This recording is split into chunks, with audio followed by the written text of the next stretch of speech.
Okay. Let me give everyone here an example, okay? Oh yeah. This is perfect. This is perfect example. John, I would say he is around 1350. This is his elo. Fundamentally, okay? He found a strategy that pushed him to 1500. Okay? But even though his strategy was so oppressive that anyone above 1600 was able to beat man his is such ass, a fucking. so he stayed 1500 and below. But then the same strategy was used by a pro player, and he beat the ever-living shit out of everyone else. This is what I'm trying to say. Does that make sense to you guys?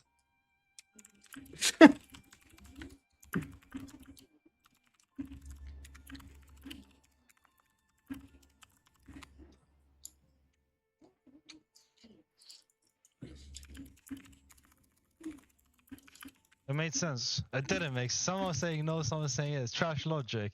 I got to higher elo without Cyclops. This guy is special. Come on, one of the two is that. Makes negative sense. How is it not making any sense? I mean, we can't take Kopesh into, like... We can't take Kopesh into account because of it not being in here anymore. Wanna go call Lund? Sure, let's go, Eric.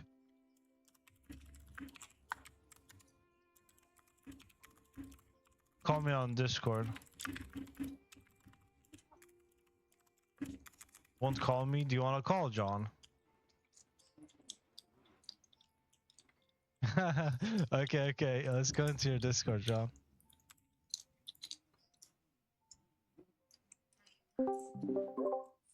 I mean, people think I'm attacking them, but I'm not actually trying to attack them. Yo, can you hear me? Yo, what's up, bro? Yo. Oh my god, it's John Arbiter. Okay, say the first thing, man. Yo. Can you guys hear me? Yeah. Perfect. All right, Lundberg, let me explain why your entire argument is just wrong. You're saying, listen, you said 1500 is average, bro. I'm looking at it right now. You can keep, I see John and you're flaming me, but let me just explain why it's wrong. You can just go to stats or the game. AOM.stats. Okay. 1500. Let me just put it this way. I hope no one gets hurt in my chat. But if you're below 1K, you shouldn't have an opinion. Okay, that's fine. That's how I feel. No. I mean, honestly, that's fine. I don't mind that. Because that means you literally don't understand anything. Like, I can agree with that. Yeah, so you shouldn't have an opinion if you're that, like... Because you don't understand the basics. I get that. You don't understand the basics. Yeah. Fair enough. That's fine. Yeah. When I feel like you can have an opinion is around the 1500 elo, because that's when cheese stops working. That's when, like, if you play the same player 2 games in a row in 1500, they will 90% of the time do the same exact thing. Will they not? Like, John, you have been doing that. You did the Cyclops thing for a fucking month straight. It wasn't months, you're exaggerating. And now you're doing some, and now you're doing some Thor thing or Poseidon thing, whatever, for like 100, 200 games straight. Not really. I play as like 7 different gods. I'm playing as Zeus right now. Actually on a good win streak. Okay, but my point is, until you get to 1500, where your strategy that you keep doing over and over stops working against the same players because they know what's coming. Yeah. That's when you hit a wall. That's what you have issues with, John. Well, the problem what you're saying, though, is in some top-level games, you can still do the... If there's a certain thing that's broken enough in the game that needs to be patched, it will still work. Like, Gaia still works on all elos. Like, it's just a bad take. So, of course, God matchups still matter. The thing is, like, okay, what's broken about Gaia? Like, you get, like... Okay, Cyclops are broken, but what's broken about Cyclops? They're too tanky. They throw damage is so strong. But what's broken about Gaia? Like the economy is strong. I agree that the economic Gaia should be. No, like the Contari is something that's like it's not about Gaia. It's about our Atlantean. You know, the Contari's stats is just broken right now. They cost too little for what they do in the game. So they are too speedy, they are too tanky, they do a lot of damage, and you can heroize them and basically melt any sort of myth unit. So they're broken right now. And they have the Poseidon's Secret, or Poseidon's Gift, I don't know what's called. Mm-hmm. And this is initial with Gaia, with Uranus, and with Cronus, whatever who can do Contarius. Mm-hmm. So, like, Contarius' stats should be nerfed, I agree. Mm-hmm. But again, like right now, Gaia was nerfed like insanely hard on when it comes to Poseidon's Secret, which I don't think is the way to go around it.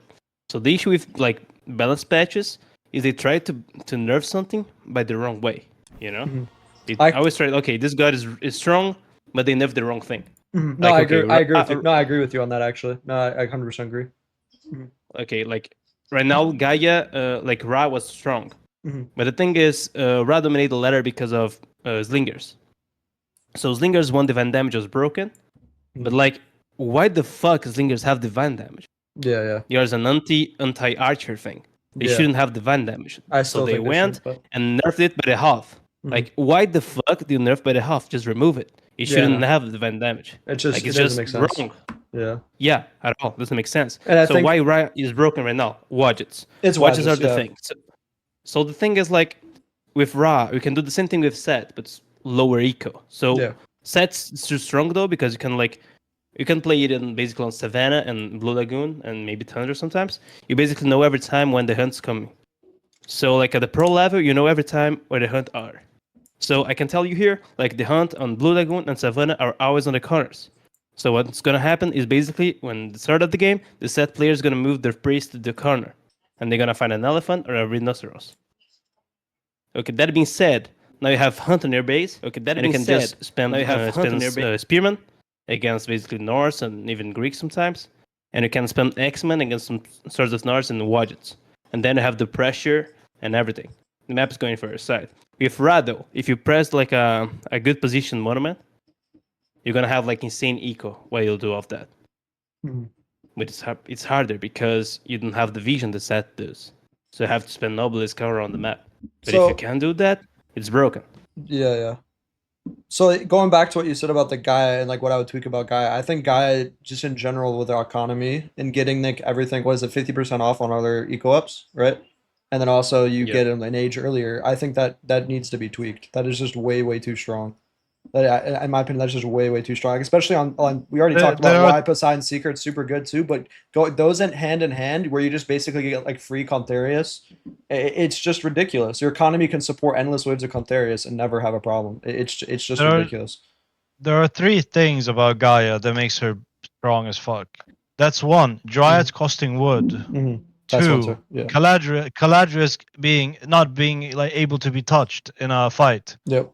And three, the Poseidon Secret containers, obviously. Yes. Yeah. Those are the three key things about Gaia. But Uranus can do 2 out of 3 things. But then why isn't Uranus succeeding nearly at the high rate? That's my thing. Because of the economy. Exactly. And that's what I'm saying. So that's exactly what I'm saying is that the economy is just a little bit too overtuned. And so it's not just those 3 things, Lundberg. I think it's also the economy. But if you tune down the 2 important things, then the eco thing will be fine.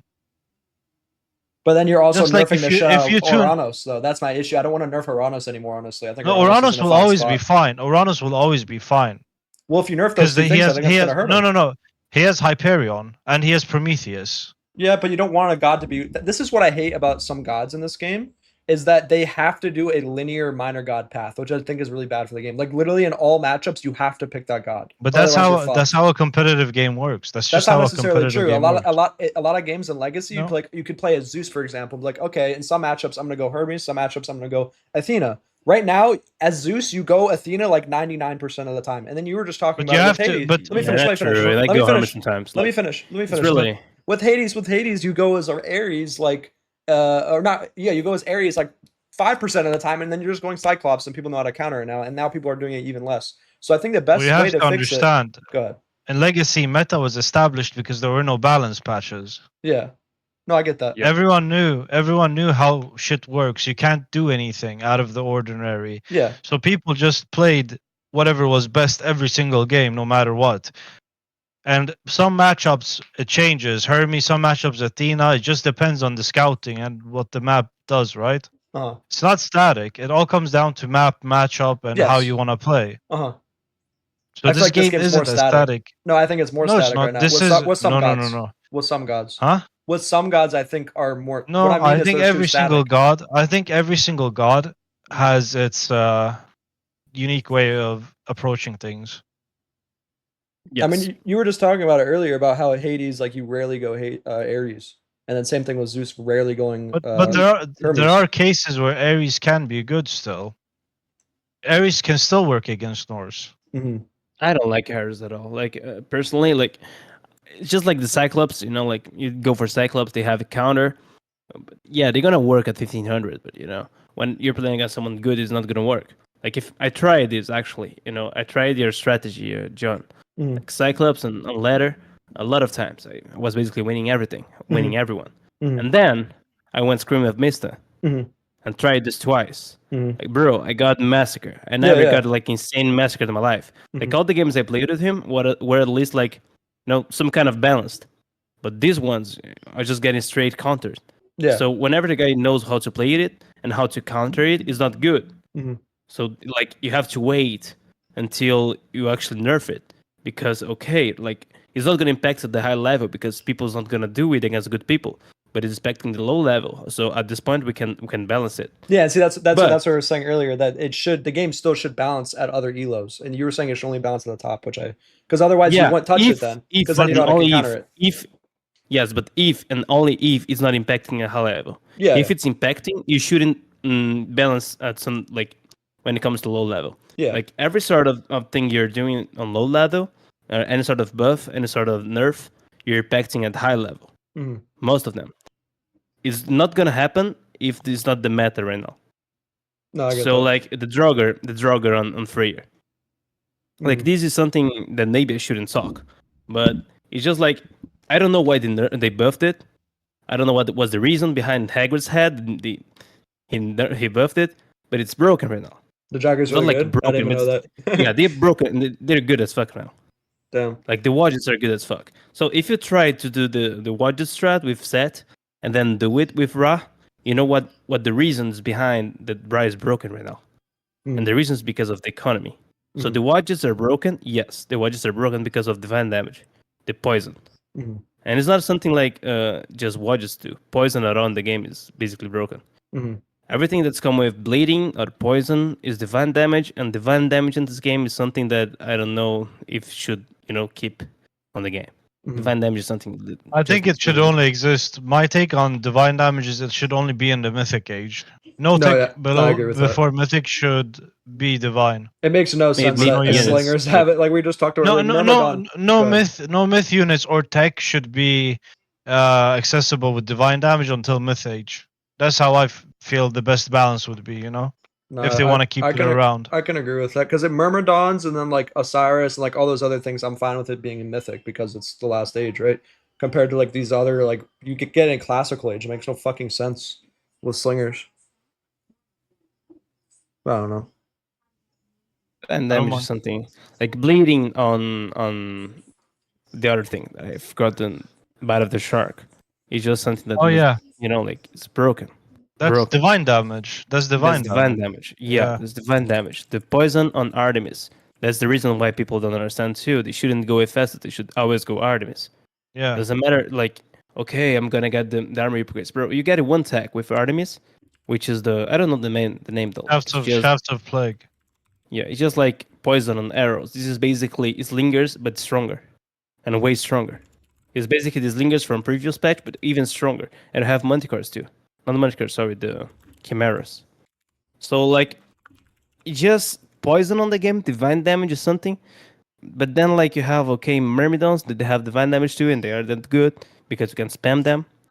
You know, like it's hard. Like some units can have divine damage, some shouldn't have. Like basically melee units they can have. It's not that broken. But ranged units is broken when they have divine damage. So Wadges, they have like 19 range and divine damage, broken. Toxos, the 80s Toxos, they have like 19 range too, and poison, broken. Slingers as well. It's just... This is very Gaia, true. like Gaia, I don't know, like I don't think Gaia is broken. I just think it's good. I think Gaia is broken into some matchups. Yes, you can't do much against it. Bro, And oh my. Poseidon No, is the no, no. biggest When I was saying that example. It is nothing's the broken about biggest, Gaia, I but disagree but highly. no. There is stuff broken about Gaia, of course, but you can play into Gaia as Norse. You can easily play into Gaia. It's just some matchups are unplayable. Yeah, so that's bad design. That's not good. If like a Yes, huge but proportion of the game can't play think of against it this Gaia. way.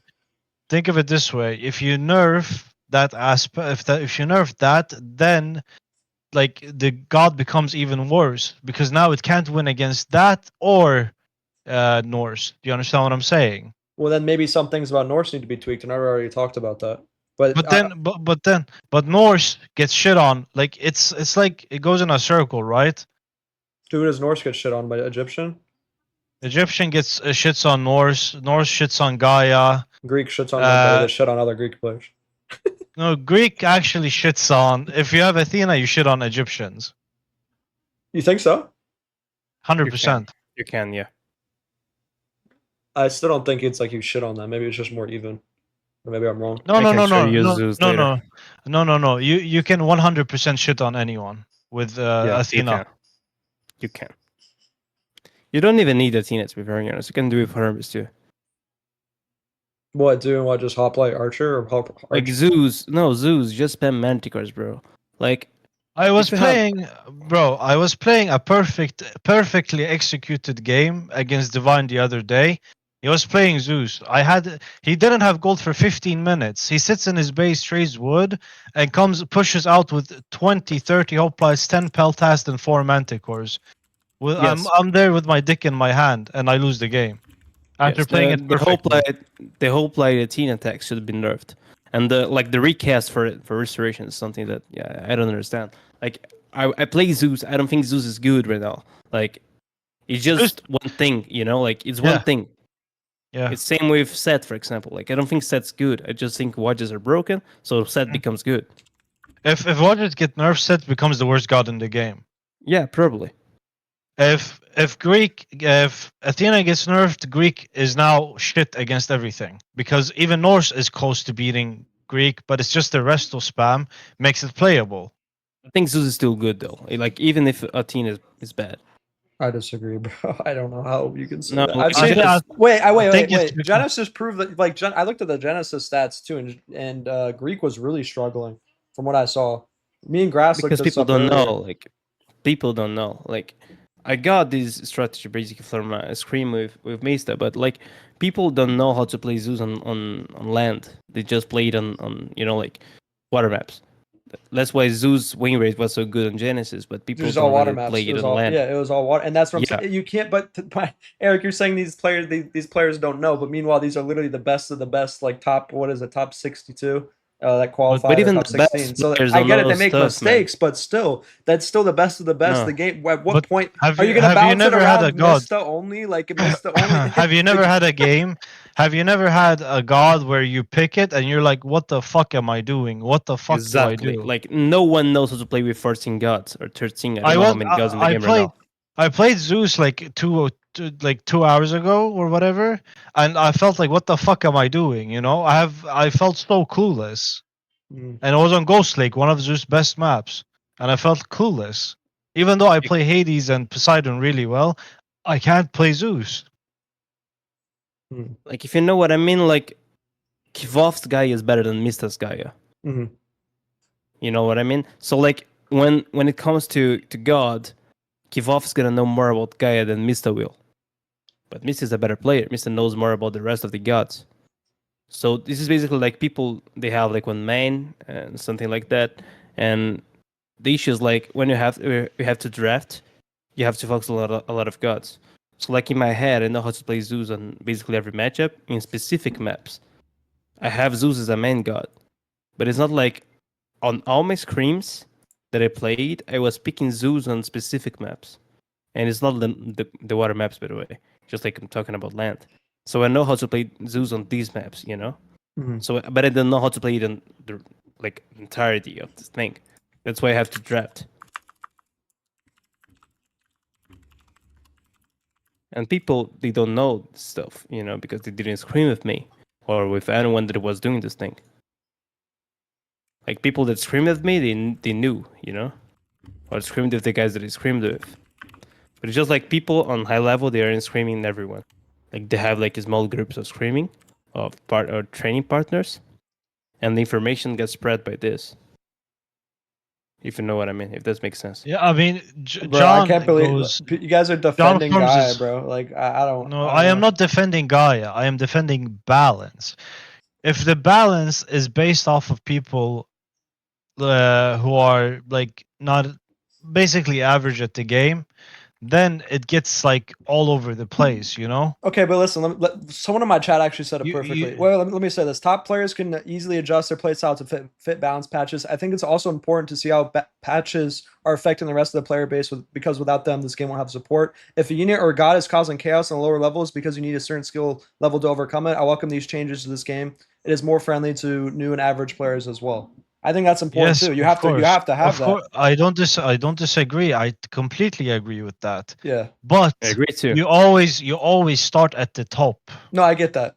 But you're saying like 1500 is average, so you have to change your mindset, Lundberg. You're a good RTS player. You've played for years. No. 1500 is not average. That's 250.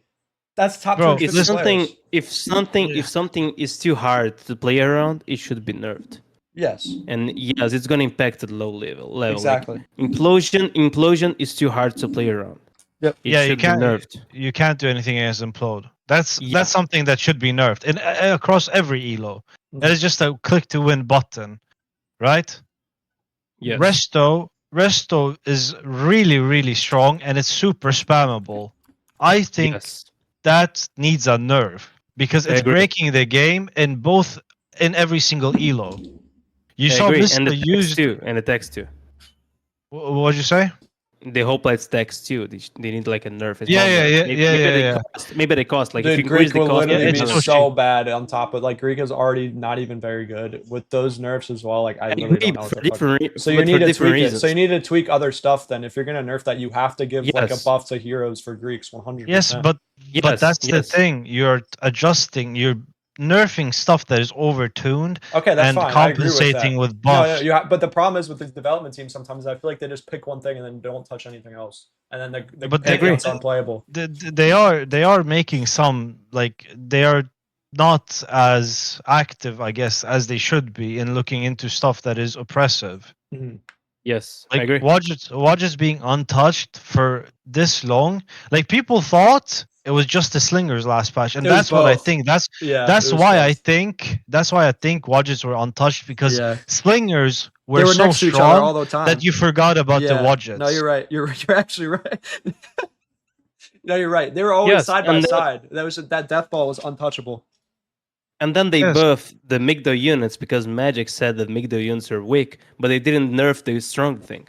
So if they want to buff a weak thing, they have to nerf a strong thing as well to balance it out. The god's already good. I thought chariots were never even that... Sorry, cut you off. Go ahead. No, it's like you don't need Migdo units to play Ra right now. Yeah. But now it's just a plus. You can do them, Now it's just a plus. You can mix them, but you don't need them.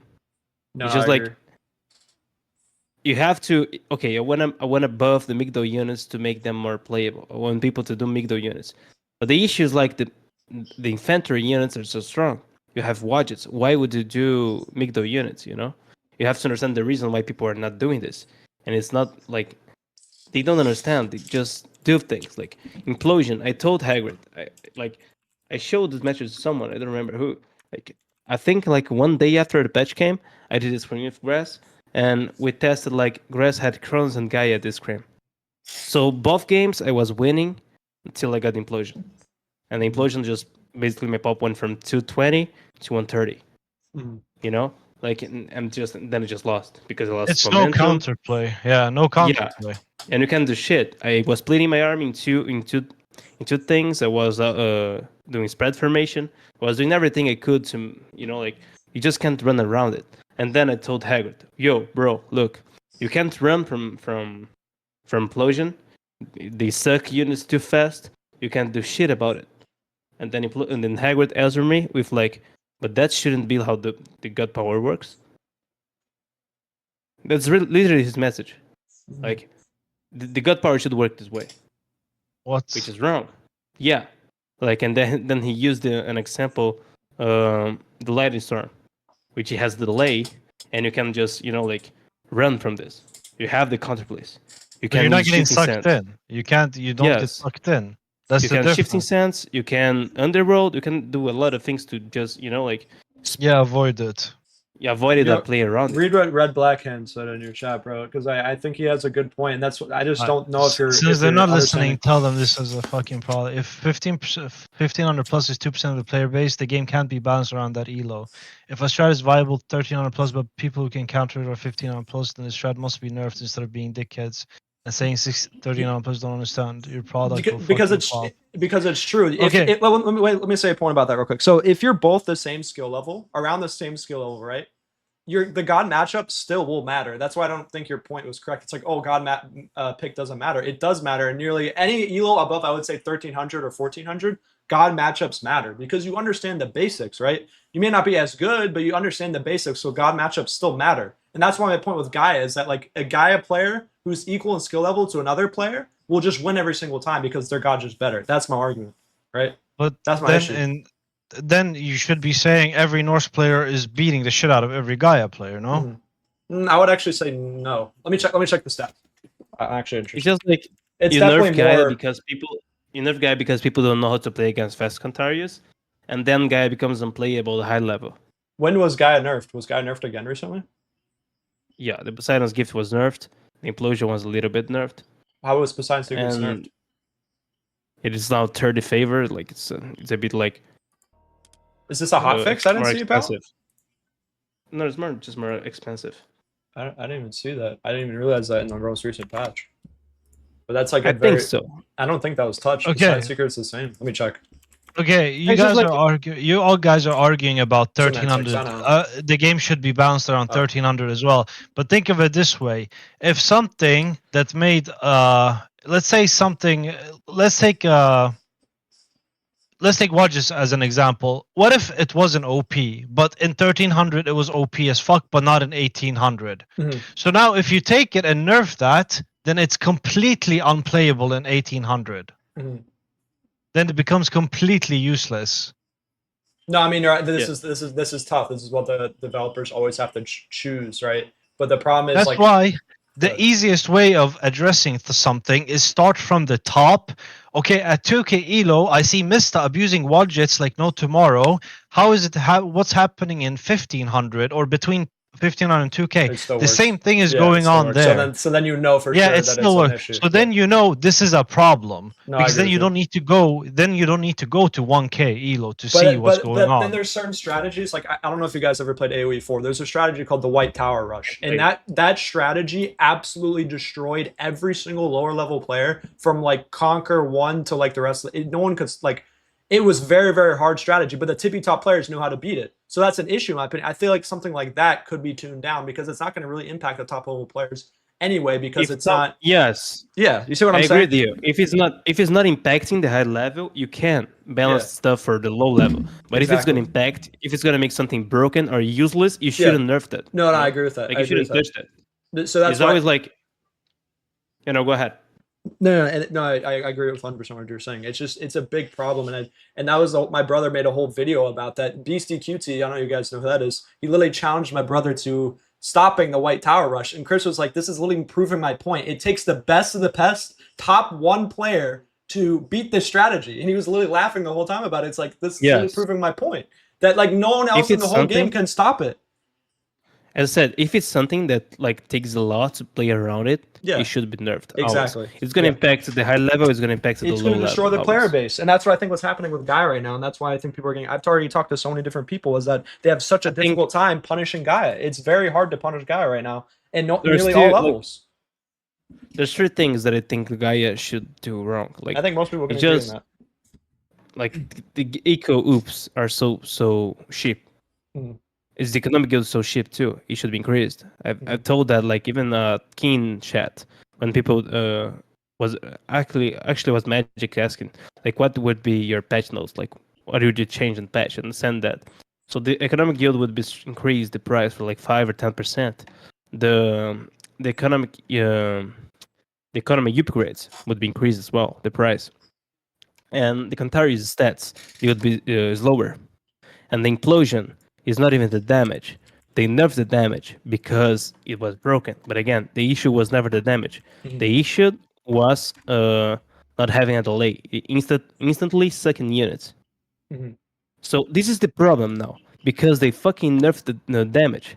And now if they nerf the time to suck units, it's gonna be a useless god power because they nerfed it previously. The wrong thing. You know? So this is the issue they fucking patched him. They always nerf the wrong thing. Like, okay, when a god is strong, but why is it strong? And they don't understand what's strong about it. And they nerf something about it that sometimes it's not even the main reason why it's strong.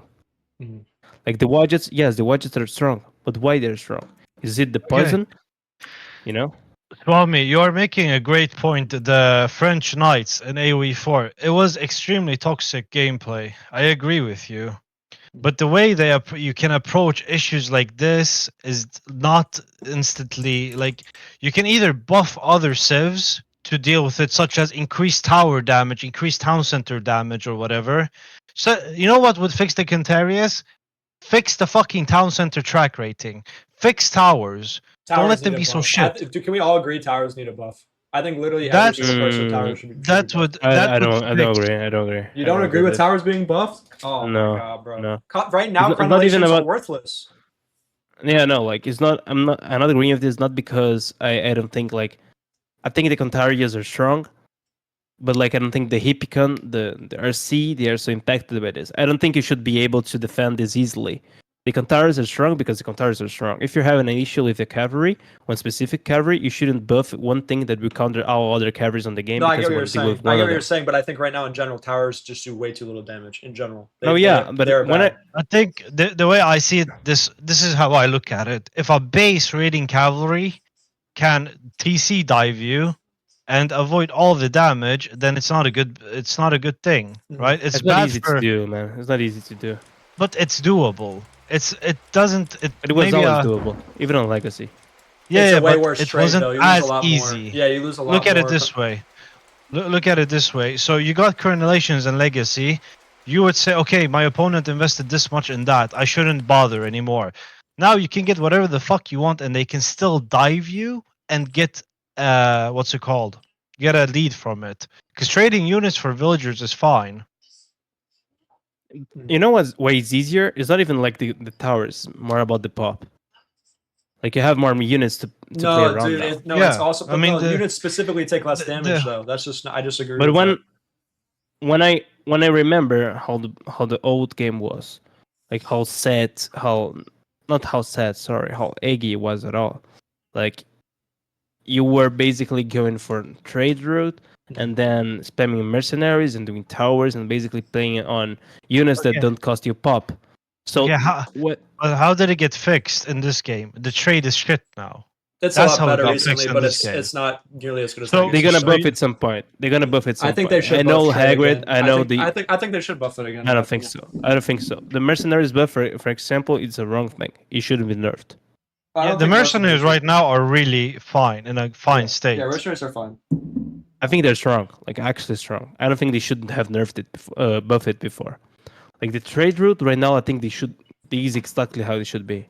Yeah, exactly. The trade route is fine now, but you can't mindlessly auto queue mercs, right? Yeah, so it's no more of that same type of laming going on in this game. Yeah, but buffing the towers is just it's mainly I think you can even leave the towers, but buffing the town center. I think they need to buff crenellations, but specifically, maybe keep towers same damage, but crenellations need a buff because crenellations right now is worthless. I've really tested it between crenellations and no crenellations. It does like nothing. It's a worthless. Again, you're doing it. Why? Like the Poseidon's not doing damage against you. Like if you're playing correctly, if you build your base correctly, any sort of dive is. But I'm not, Eric, I'm not just talking about Cav. Any unit will dodge all the TC fire. I mean, yeah, I don't remember. At a certain enough speed, basically, I think all berserks. An oracle can dodge your TC fire. If you walk sideways, I think you're correct. Kinda. Yeah. Kinda. Yeah. That's what I'm referring to. If you fix this issue, then the Contarious won't be as bad. That's one of the fixes, you know. Buffing other things to deal with a problem while like to solve a problem while not completely stripping the identity of that thing, right? Yeah. That's what I'm trying to get at. I'm glad they buffed trade. I think it was literally worthless before. I didn't even realize for the longest time that trade in this game is not just 100 food, but 100 food and 20 wood. Yeah. So I didn't realize that until I had like a game that went like 15 minutes long. Yeah. 50. Yeah. And then I started like I didn't have wood in the map anyways. Yeah. So I was trying to make trade with only food, and I couldn't do it. Yeah, and that's why I think trade definitely needed a buff, but the buff I think is good. Like I don't think it needs maybe another slight one, but I'm fine with how it is. Buffing, I agree with Hels here. Like buffing other units creates a problem. It's like there's stuff that shouldn't be nerfed and it was nerfed. But you're not like so you're addressing, let's say, the town center track rating buff. It doesn't just nerf Contarious. It stabilizes the game in a way. Do you understand? Nerfing or buffing a unit directly will impact the game in a big way. Whereas if you just change the track rating on the town center, it will be universal, which means everything will still be the same. But you just cannot take same. You cannot take. You have to be more mindful of how you play, right? Kinda. I think it benefits like Hades. Benefits. Hey, I mean, it benefits anyone who is approaching a defensive style of gameplay, right? Yeah, but Hades more like it's even harder to dive it. You know, it's almost impossible. At this point, diving Hades shouldn't even be a thing. I feel you have Sentinels. It should always be a thing. I mean, it should always be a thing. Dude, that's the point of Hades, though. It's supposed to be defensive powerhouse. What else, like, right? Like, it's defensive. You should always be able to defend, but you should never like. Is that it shouldn't be impossible to do it. Like, okay, you take a TC on the sideways, so you go for the back TC, for example. Okay, you didn't use Sentinels yet, so I have to basically choose. I have to force you to use it somewhere. Yeah, like this is how you play around 80s right now. Yeah, you force it either in the main base or you get tower upgrades in the main base and you play Sentinels on the second TC. But in the end, it becomes an investment, right? You're investing to protect yourself. But when the town center stops attacking and just doesn't work because it's not hitting anything, it becomes a problem because your investment has not paid off when the towers are bad. Do you understand what I'm saying? I understand, but the thing is, like, you guys are trying to buff towers because Contarious. No, I'm not trying to buff towers. I think towers are fine as it is. I'm talking about the town center. Yeah, but it's still like it's still trying to fix Contarious. Like Contarious stats are just broken. No. Like, It's not just Contarious. It's not just Contarious. It's every unit that can sit under a town center and dodge.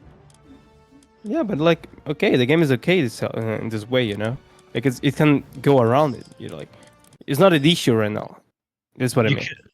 You can't play around that your town center misses stuff. Yeah, I have to until you get correctly. You have to leave units on base. You can defend it. Yeah, but you're doing it regardless if someone's non-stop raiding you, right? It's like if someone. The reason why I think. Go ahead. If someone overwhelms you, hitting you in every location, then you have to use your units properly, right? Yes.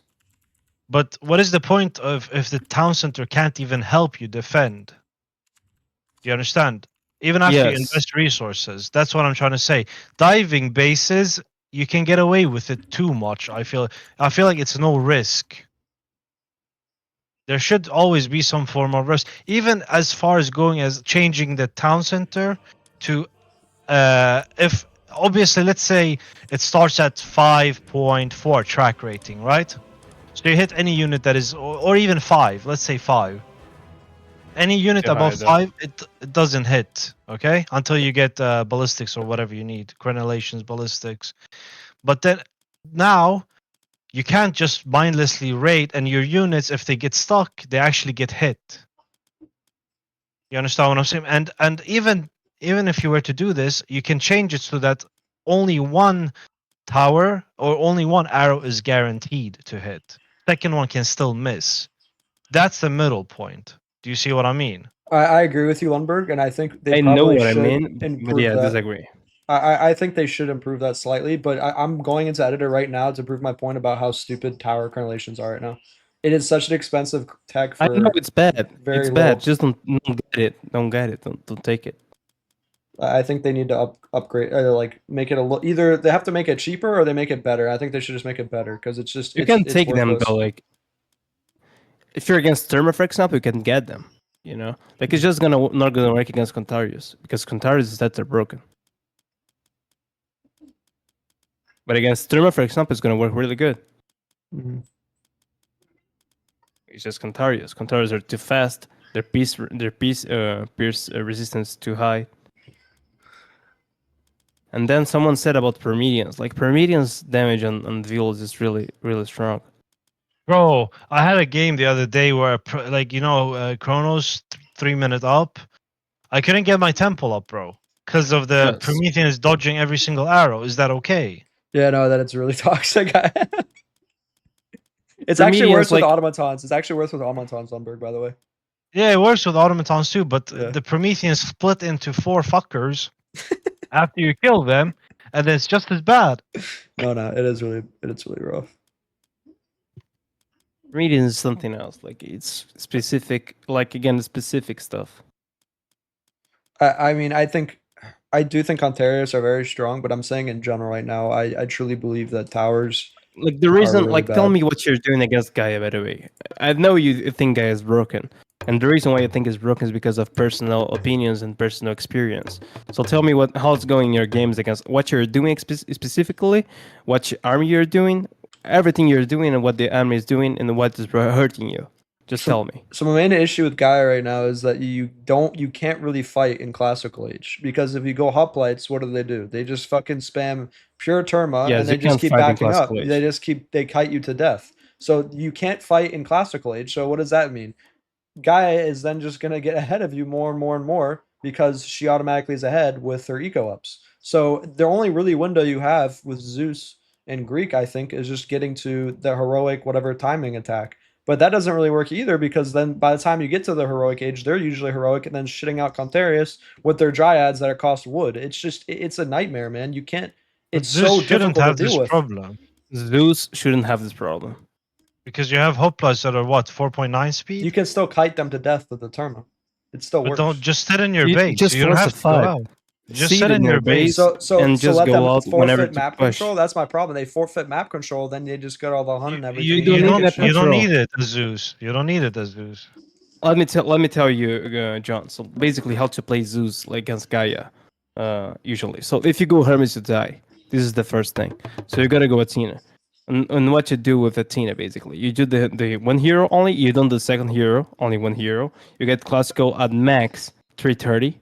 Mm-hmm. Okay, don't get over it. You can make a house, for example, in Archaic Age. Like this is just gonna work. You need 330. You need to take a fast second TC. Just make one hero. This is the first thing. Second thing, you got to scout the whole fucking map. Okay. So basically, have your scout running around every single corner of the map, find the oracles, and basically hunt them to the death. Have your monitor on your TC. Instantly boat the carnivora if it comes to your TC. This is the first thing, okay? So you gotta hunt the oracles, you gotta kill the carnivora, and you gotta get your second TC as soon as possible. This is the first thing. Second thing, upgrade towers. Okay? Then make your second hero, the Hercules. It always comes to your head, like now you're doing everything right now? Mm-hmm. I mean, I literally just did. I'm gonna show you actually a rec that actually be kind of interesting, because I literally just did this exact thing. Don't make units. Don't make units. That's what I did. Don't make units. You can build barracks to defend yourself. You can build their base. Just don't get raided, and don't make units. Even though when you get a wreck, you need barracks. You need barracks and archers. What you're gonna do? Basically, you can make thugs. If the guy is making Mermillo. If the guy is making either Arcus or Contarius, the Tux is just useless. They don't work. The Cantaris have a lot of shield resistance, and the Arcus have like insane range. So yeah, you can deal with them with Tug. So what you do? You basically you can do like 3 different sorts of army composition. So you got to go around with Athena Hoplite, and then get the tax. You should do it, and then like 2 or 3 Manticores. If the guy is making a lot of what? Do you go Peltos? Yeah, you go Peltos. If the guy is going for Mass Arcus. If he's not, you don't. If it's like Mass Cantarius, just basically go for Mass Mass Hoplite. You don't even need attack for the shield. Just go Sarissa and spam Hoplite and Manticores, get your Udsels out. And whenever you're playing defensive, okay, I could win the fight or something. You know that if you're playing defensive as Zeus and on any matchup, and you don't have the army, you gotta go Hera ASAP. You can't do army and try to win a fight. You know what I mean? So yeah, you gotta go Hera. This is always gonna be your spike, and then you gotta spam Manticores. This is how Zeus work. If you need talks, you make Manticores instead. How to play with Manticores? Every time they get engaged, you have to use the special on them engaging. You don't use the special on the guy running on any sort of this thing, you know? You can use the special before to take the fight, and whenever the guy engages again, you have to have the special. So when the army engages, the army go like... It goes tiny, you know what I mean? Like, it kind of regroup itself in a small territory, if you know what I mean. Like, it's a small choke point that the army gets when it starts engaging, and then it's when you use the Manticores. And whenever you go Hera, you get the Monstrous Rage, which increase your DPS for Manticores. And you can also go for Sunray, that also increase the DPS with Manticores. And then you can just spam Manticore out of yourself, like put 17 villagers on temple and just spam Manticores. What are the breakpoints for favor, Eric? You can just put villagers on favor. Don't put more than 20 though. No. I meant the early game breakpoints, like 4, 7. One is enough. With Zeus, you should always have 1. No, I meant like for Hades and Poseidon before Golden Apple. It really depends on what you're doing. Like with Hades, sometimes I don't have anyone. But usually you're gonna have 1. But do you know the breakpoints of when they increase or gather less favor? You know how in Legacy, I think it was 1, 4, 7, and then I 14? think 3 or 4. I think 3 or 4. You're already getting less favor.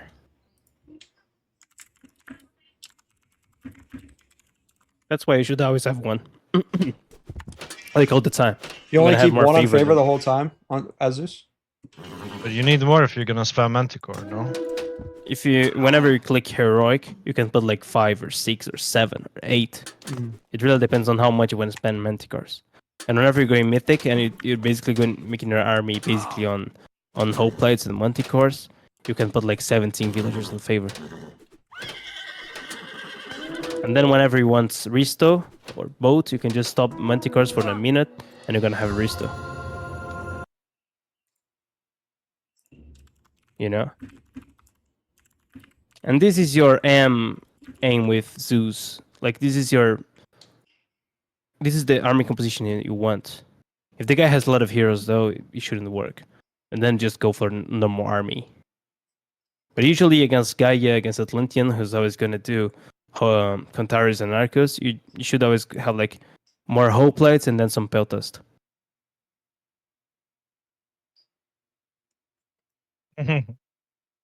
As every Greek, by the way. Oh, you can do this as Poseidon. Yeah, you should do this Poseidon, but he's harder.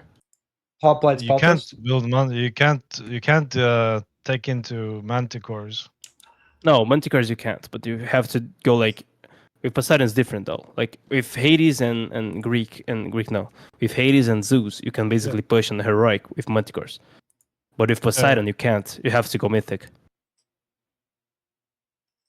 So you have to defend yourself, try to defend, and then go Mythic. And on Mythic with the Artemis you upgrade, the tech, and then Hoplites and Peltas or even Archers, Toxotes, you're gonna win. Yeah, that's if they don't win in heroic first, you know. Yeah, and like for example, against Kronos and against Uranus, you can't deal with the Sartir span if you're not Mythic. Yeah. You just can't. You're gonna try it. He's gonna snipe your heroes, and you're gonna die. This is what's gonna happen. And then it becomes broken, but it's not. You're just playing it wrong. There's a counter for it. But the problem is their timing hits way before you get to Mythic because of how long Mythic takes now, you know? Yes, that's true. In this game, because of a previous wrong thing they did. Meteors was strong, and then people were doing the fast mythic stuff, and then they said, okay, fast mythic is broken. Let's nerf the timers, and then meteor kept broken, and the fast mythic kept broken.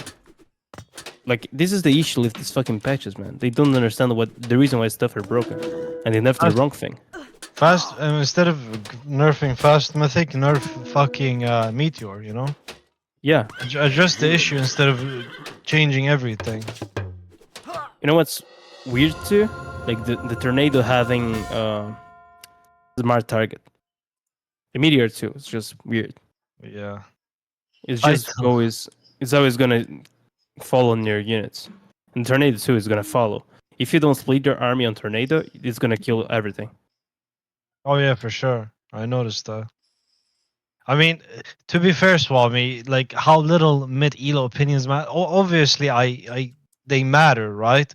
But from a balancing perspective, they are not as like experienced as people in the average bracket I have here. You're saying 1500 is average though, and I think people are getting very tilted. Look at it this way, man. You're not understanding why I'm saying 1500 is average. You can go from 1k to 1500 by using the same strategy with the same god every single game. This means you don't learn anything, right? All you know is what to do with this god with this strategy, blah blah blah, right? That's all you know. You don't know the game. You don't know understand anything. You're just getting there. And then once you're at 1500, your strategy no longer works consistently. That's when you have to expand and understand the game and learn other things and try to like be more diverse. And that's when you start opening your eyes and understanding the game in a different from a different view. That's when you can start having opinions. Yep, I agree. Like, again, if something is ruining like the low elo and it's not gonna impact the high level, there's no issue on balancing it. But if it's gonna impact on high level, you can't. Oh, the people is gonna adapt. Yes, the people is gonna adapt, but the tournament is gonna be all about it. Like the implosion buff. Why was it buffed? It impacts everything. Like, it impacts the low level. It becomes boring to play at low level because all your units get sucked. You lose everything you work it for. At high level, it basically can decide a tournament. Like, why the fuck was it buffed? You know, it's just a mistake. Same strat works past 1500. Yes, BRB winning, but only if the strategy is completely broken. Like ladder. Does that make sense? Like ladder. I don't even think like it's something. It's hard to do this stuff. Like, Age of Mythology is never gonna be a game to be played on ladder.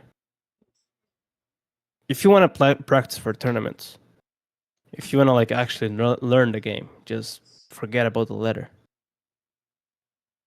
Ladder is trash on almost every RTS game. It's different on like there's few RTS games that it can be trained by ladder, like Age of Empires 2 can, because it's a too bigger balanced. player base. Yeah, it's a bigger player base. It's too balanced. The matchups are basically on harass, so it's not even special. It's not about strategy. It's about mechanics. You know, like there's a strategy involved, but there's a meta. But the problem is their baseline units are the same, no? Kinda. You have different, but it's just but like the baseline is always there, right? Yes. So it makes it easier to balance for ladder, whereas every single civ and god or pantheon is different from each other, you know? Yes. So it makes it more difficult in AOM. God powers, like myth units, so many different techs.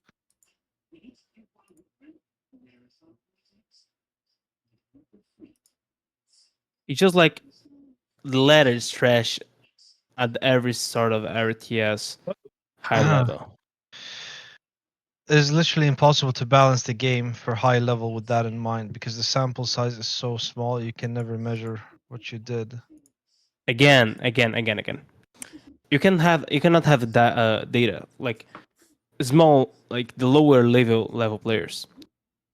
You're gonna base on data, and you're gonna still have in the snakes, the widgets, because people can't do it if they're not good. They're gonna do it and they're gonna lose because the widgets they don't tank. If you miss micro it, you're gonna lose everyone. So this is the first thing, but it doesn't mean that the widgets are broken. If you play against someone with that can use a mouse properly in the RTS game, this guy is gonna massacre you every time he gets the widgets. You know what I mean? Like, yeah, I mean, I agree with what you're saying, but they don't agree with us. yeah, The thing is, if you balance something around every player's goal is to improve, right? But if you keep nerfing stuff that's already bad in higher level, then like, do you understand? Catering to low, obviously, if you want to look at it from a financial standpoint, that is the best thing to do. Cater to the majority, right? But if you yes. want to have like, if you actually want a competitive scene, you have to cater to the Give me middle an ground, example of not that the though. top. Give me an example of that though. That's the issue. Like you're giving a hypothetical that doesn't even really like What? exist. Like What is your As I said, I gave an actual real world example where the White Tower Rush specifically destroyed all low to mid to even like high mid level. it's easy. But It's easy. It's easy. It's easy. give me an Fast example. Mythic with ISIS. It's Uh-huh. easy. Like it breaks everyone. Like it was broken before, Yeah, and now it can still work. But it was nerfed, so people think that it's bad. But I can't That's go true. from like 1,000 rating for 1,700 or even 1,800 just doing fast Mythic ISIS. He's right. Well, no, but I'm I saying can do I it. am a wait, victim. I can do it. I can okay, do it. I okay. can do it. I don't think it's broken, you know. But it's shit, man. It's shit to deal with this if you're low level.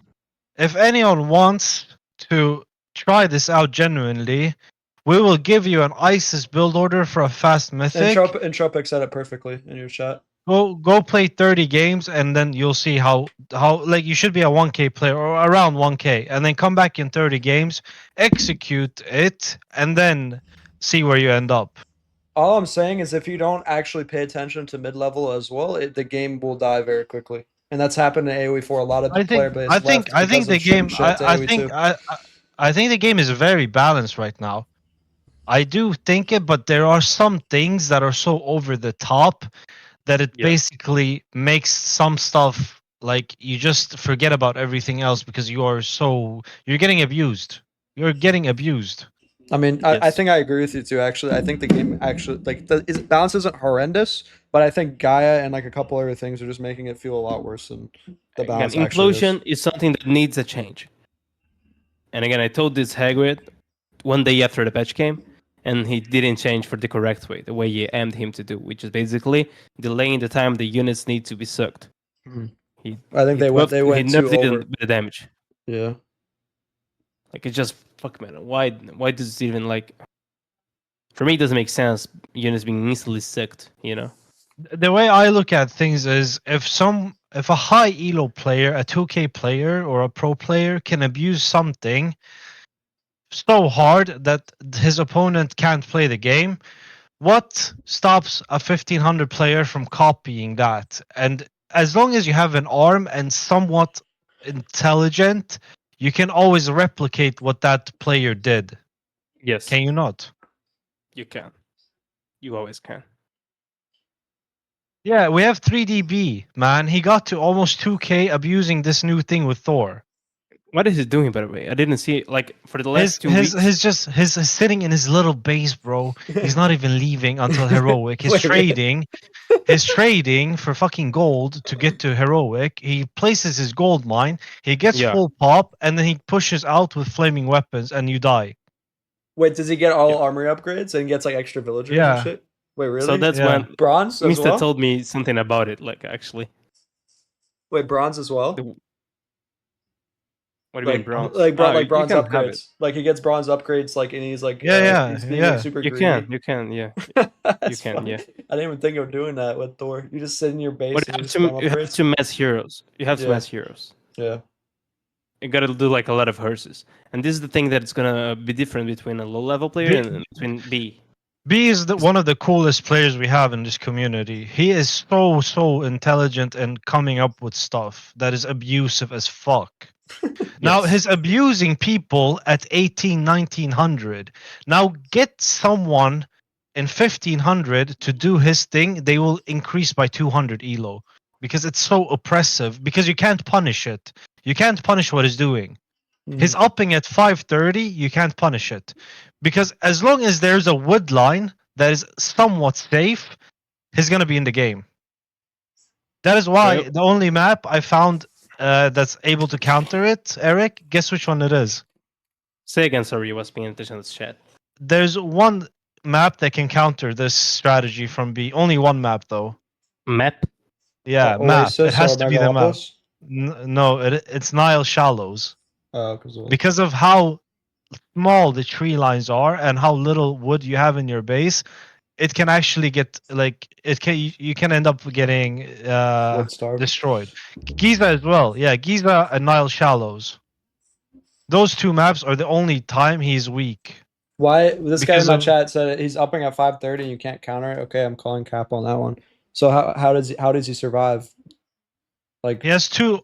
So he has an insane amount of gold income from the dwarves, right? Yeah. He has two berserks, and he builds walls, houses, and he has 8 on wood. Mm-hmm. Walls, houses, and just like super defensive. He makes building a second placement berserk in this game. Yeah, you cannot get an archer there to stop anything because the wall is already up by the time you're harassing him. Yeah. So wait, so he gets a second berserk right away? I'm just trying to wonder. He gets a second berserk very early, around 3 minutes. Okay, so before he even advances, he gets a berserk. Yeah, way before he advances. Because once his classic, he's sitting on 400 wood. He's throwing down double racks, double great hall immediately. And that's how I found out the only way to beat this is if there's a wood starve game, like possibility of any wood starve. Yeah, I didn't play Tristy B. Like I didn't play for the last 2 weeks. You have one of these Rex, Lundberg? No, I don't. I just watched it. I kind of want to. Like, I kind of. The way you would play around is basically taking TCs, but yeah. He doesn't play around taking TC. He plays around pushing out for the second gold mine. I mean, like you take TC against this. Oh, you take TC against, he just kills you with Bragi. Yeah, but it needs something to do with the Bragi. Because here's the thing, right? This is the thing.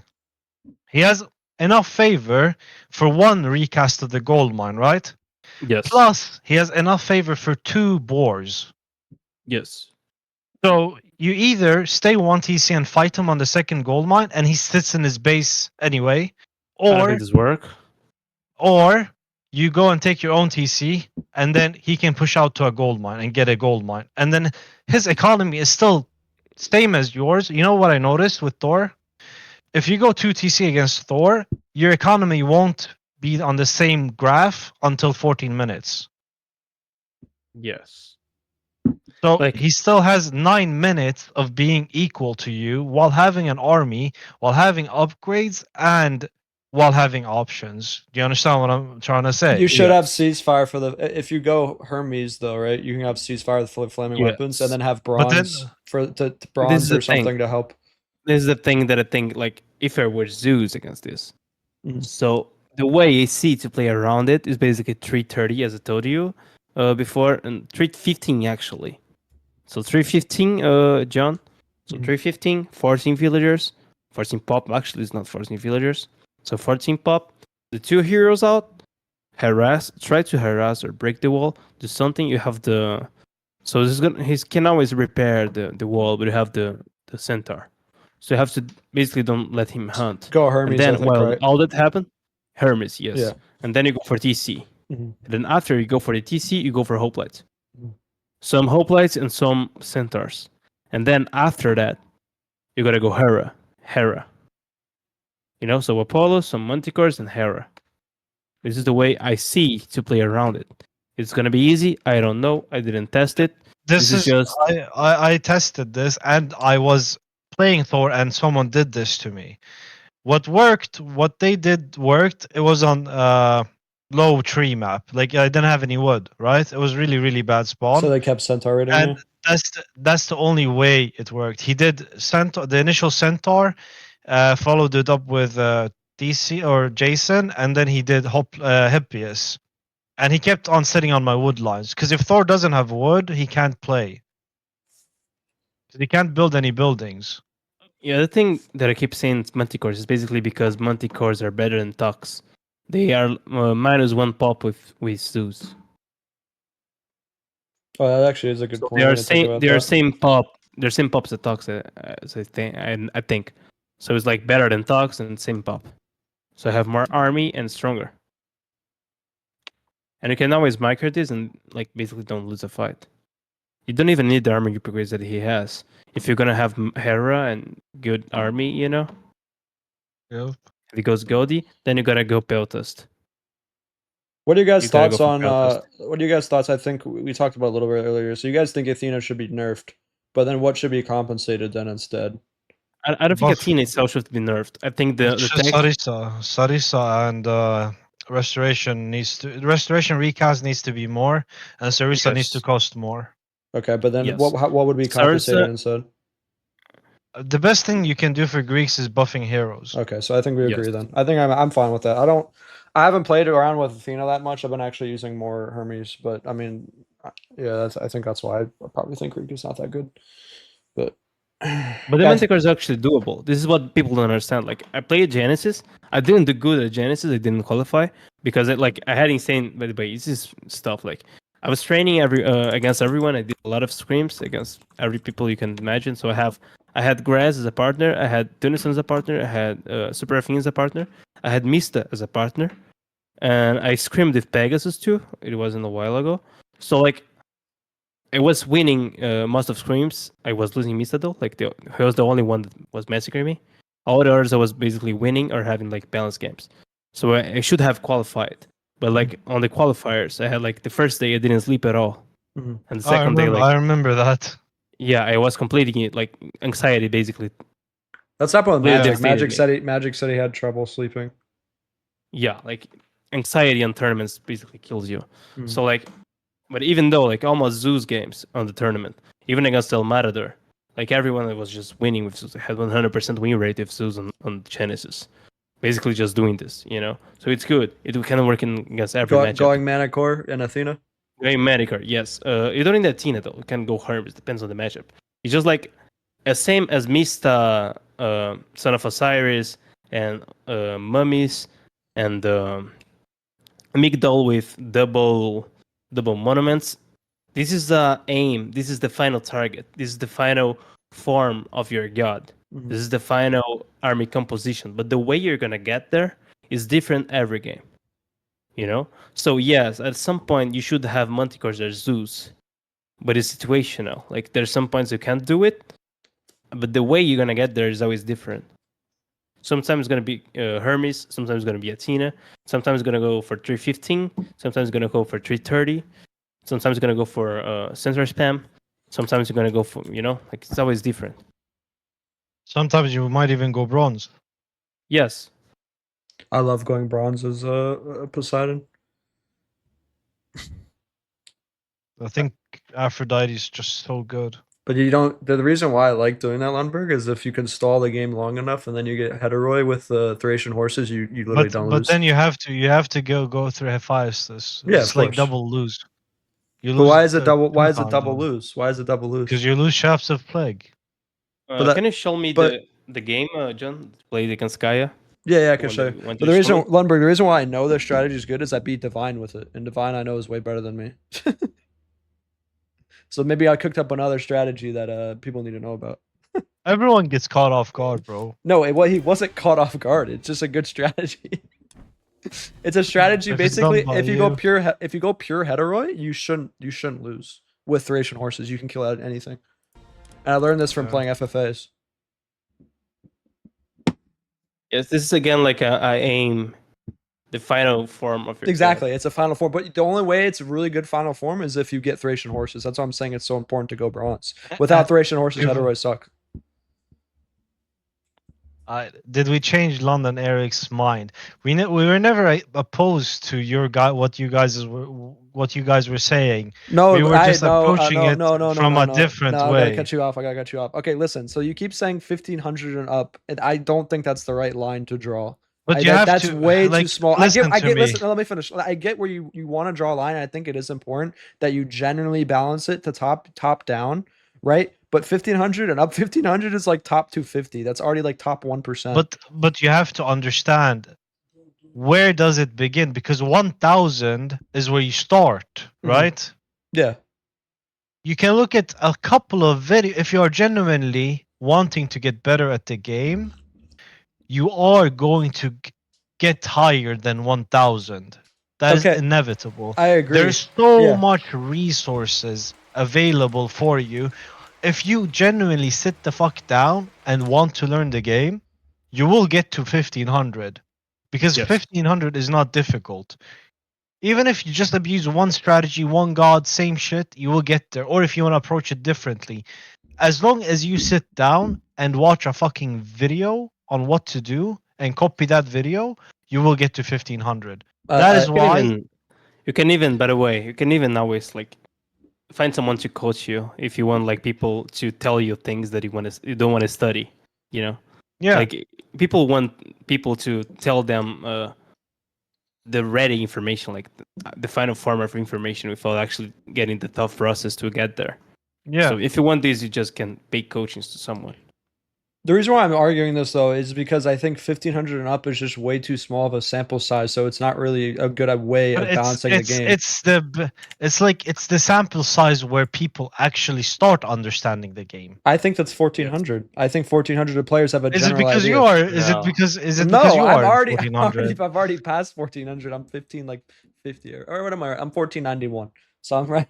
I just got to 1550. I dropped 2 games. I lost 2 games in a row.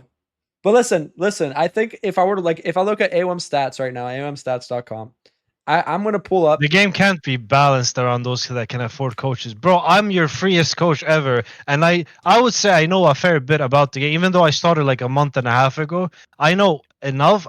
In 1 month, and last time I played AOM was 3 years ago. Okay? And in those 3 years, I took a break. I didn't touch any form of RTS, okay? I come back, I get fucking shit on because I have no clue how this game works.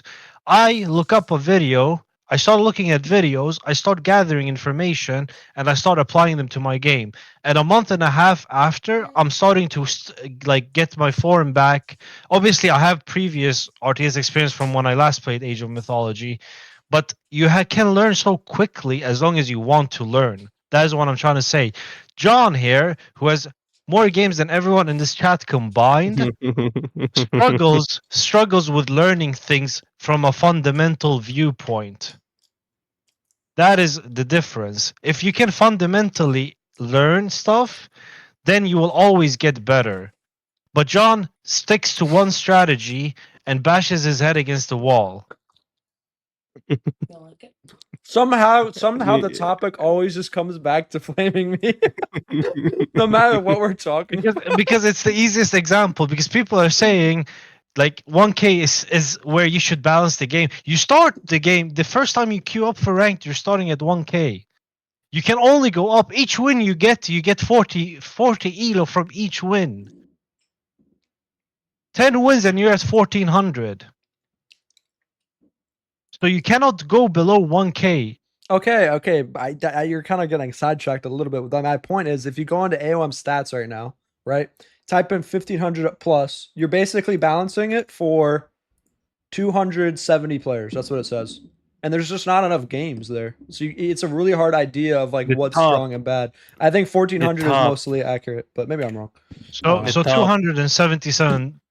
And let's say, and some of those are Smurfs though. Some of those are Smurfs. Yeah. Like so let's say some of these are Smurfs. Let's say there's 7 or 50 Smurfs. Let's say in the top. So it's 200 players and 220.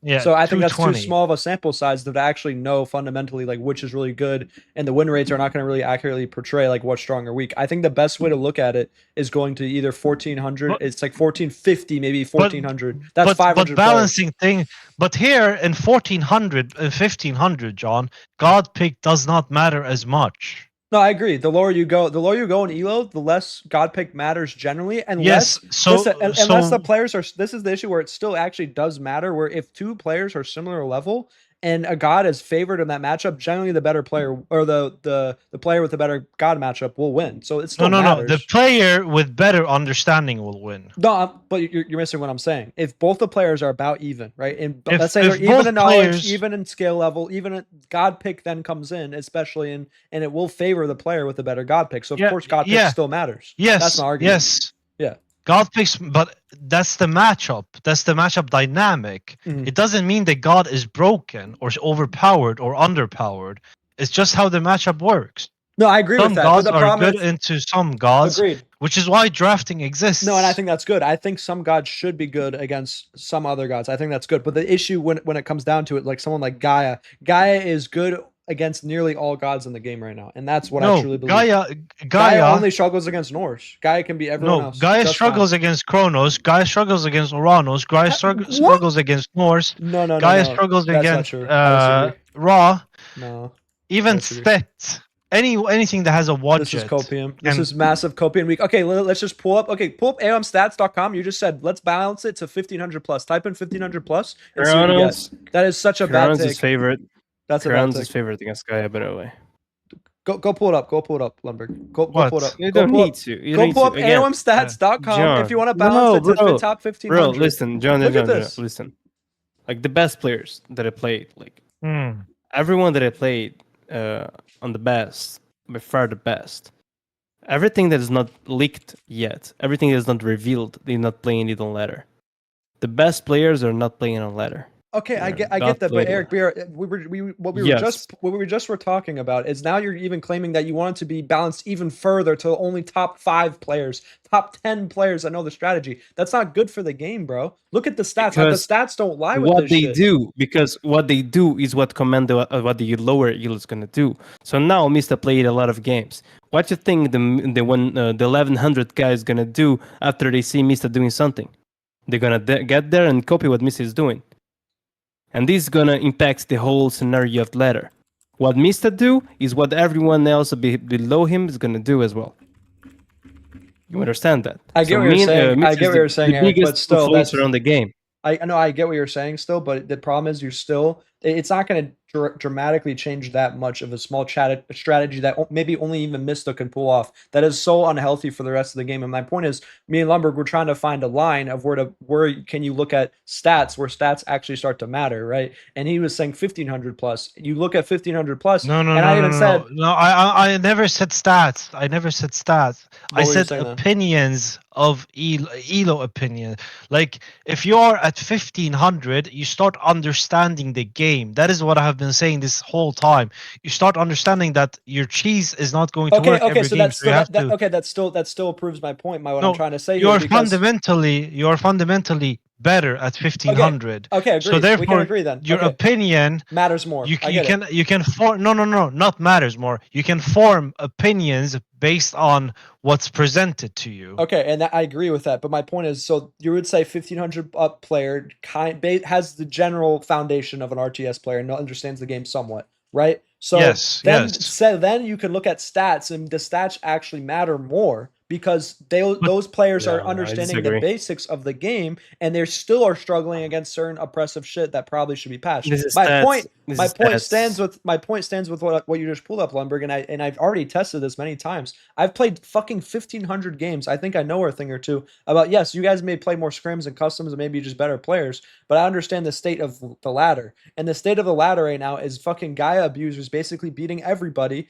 except Loki and Thor, and that's a big problem. I think that's a huge problem. That's true. But that's because people are approaching that listen, just because a stat says X higher percent win rate doesn't mean it's necessarily true.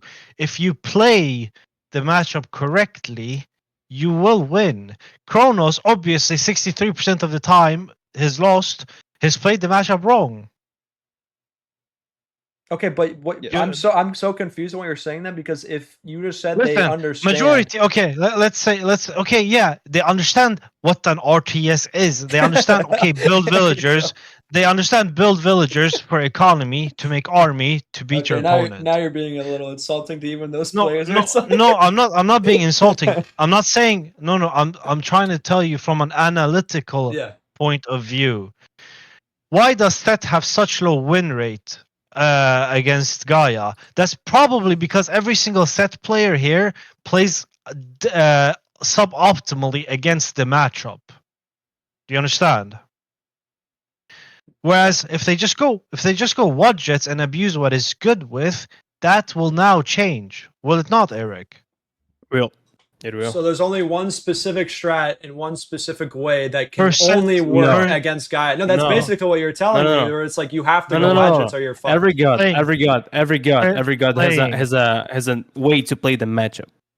But the thing is, the guy below 1500, or even the 1500, or even the 1600, or even me, or even sometimes Mista, is not playing the matchup correctly.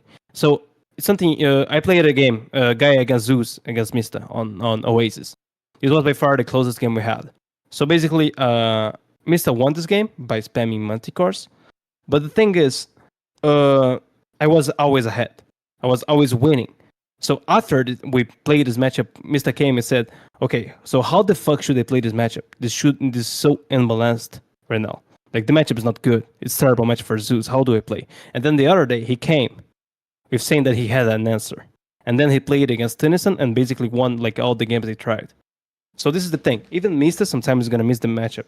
So if Mista doesn't know how to play a matchup, if fucking Mista, the guy that practiced the most, the guy that has the biggest knowledge, the guy that is basically the true Wololo and Genesis champion, even if Mista is playing some matchups wrong, why the fuck the guy that don't know a shit about the game should we balance around him? Like, he's not playing the matchup right. Try to think it like, okay, I want to win the games. I'm 1300. I am playing the ladder. So it means that I care about points. I want to win the game. I want to learn about the game. Go and search for information. After that, after you get good, you get an opinion. Before that, you don't know shit about the game. You're just playing it wrong. I mean, I agree with you, but like I was trying to say before, I was just trying to find a line of where you would think an opinion matters, right? And my issue is if you get to a point where the player has a general idea and the stats are still this lopsided. Look at this shit. 1500 up, Poseidon is losing. What was it? 70% of the time, Poseidon is getting shit on by Gaia. That is egregious. Okay. Explain this then. Yep. If Gaia is so OP, explain this. Yep.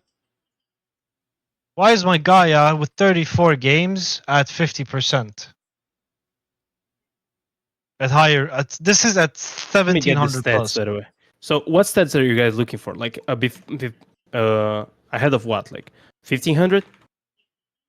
Yeah, I was just basically trying to find 1500. So Thor is the best god. Gaia is the second best god. Set is the third best god. Ra is on the D tier here. So what should we do? Should we buff Hera according to the data? But 1500, what the fuck? And basically, Ra has the most games played.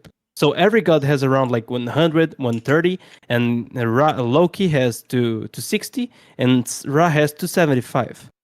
So it's the biggest temple, and is one of the lowest ring rates.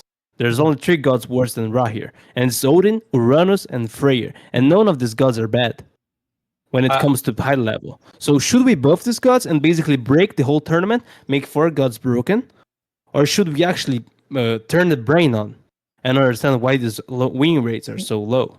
No, yes, I agree with what you're saying. You can't Eric just basically answered your question, Kron. Yes, so should we base ourselves for data and then basically buff Ra, which is already the best god on the game, buff Uranus again, which is one of the best gods on the game as well? What the fuck are you guys thinking about? Well, no. This is where also, Eric, you also have to look at the fact of the reason why those stats look so fucking off, and this is what I was trying to explain to Lundberg earlier, is that 1500 and up is such a small fucking sample size. Look how many players it is. So it could just be a couple Smurfs abusing. So that means nothing. Okay. Exactly. So it means nothing. Look at Uranus's play rate.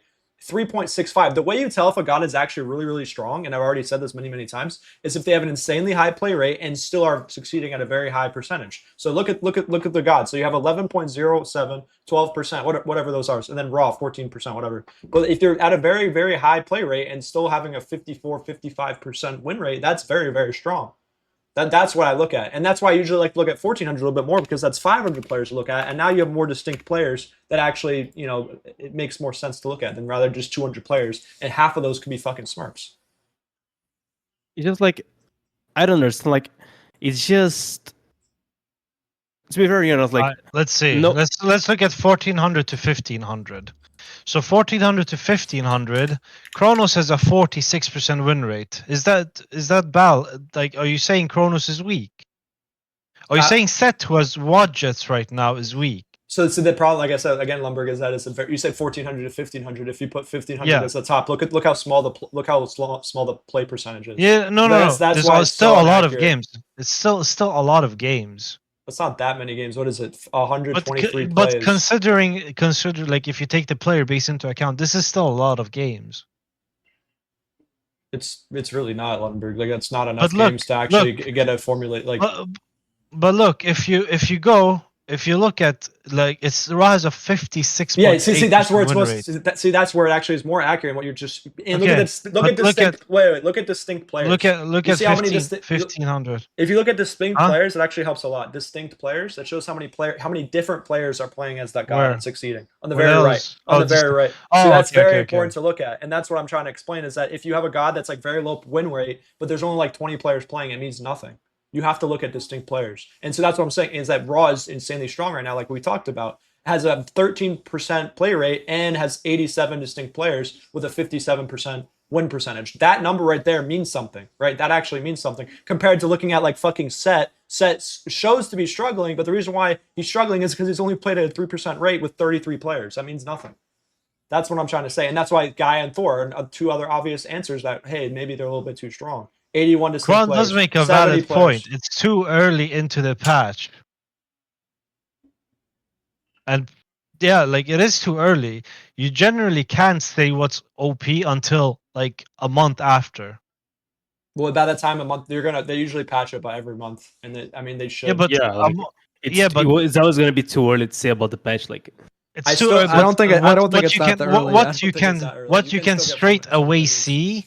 What you can straight away see are some things that are being abused so hard. No, I couldn't agree with that. It doesn't tell the whole story yet. I mean, I agree with you. It's still too early, but you can still get some ideas. You can get an idea right now. Yes, like Gaia and Thor. Like, look at the ladder, right? That you can just see that some things are maybe probably a little bit too tuned up right now, and that's all I'm trying to say. And I've been saying Freyr has been weak for a long time. Maybe it's only good at the tippy top, but I know a lot of other players. I know a lot of players really struggle, but whatever. Freyr is probably the same as Set, by the way. Like, it's same as Set. Like, it's strong draft gods. But again, like, the ladder, this is why players, like competitive players, don't play the fucking ladder. Because the ladder is a terrible waste of time. It doesn't train you for anything. There's map there that is not played on competitive games. There are matchups that are not played. You can spam gods over and over again that can just literally ban on a draft. So, like, this is stuff, like, draft gods coming, you can basically, the map that's coming, the matchup that's coming, you can basically play the god. So again, this is what you should balance for. Mm-hmm. Like, okay, I'm gonna buff Freyr, and then Freyr is a prior pick. I still think Freyr should be buffed, man, because I know in like low to like it's very, very difficult to play. And like I said before, wait, you should finish my tier list number, because I talk about Freyr, and Freyr, like I said, I think it only works like at the very tippy top level. Like Mista and like a couple other players can make Freyr work. And I think other than that, Freyr really struggles. I think Freyr has a really difficult time in a lot of matchups. No, I disagree. I think Freyr is really, really strong. Doesn't have to necessarily be at the tippy top. It's just someone, whoever puts the time into to learn Freyr will get rewarded. Yes. It's a hard god to execute.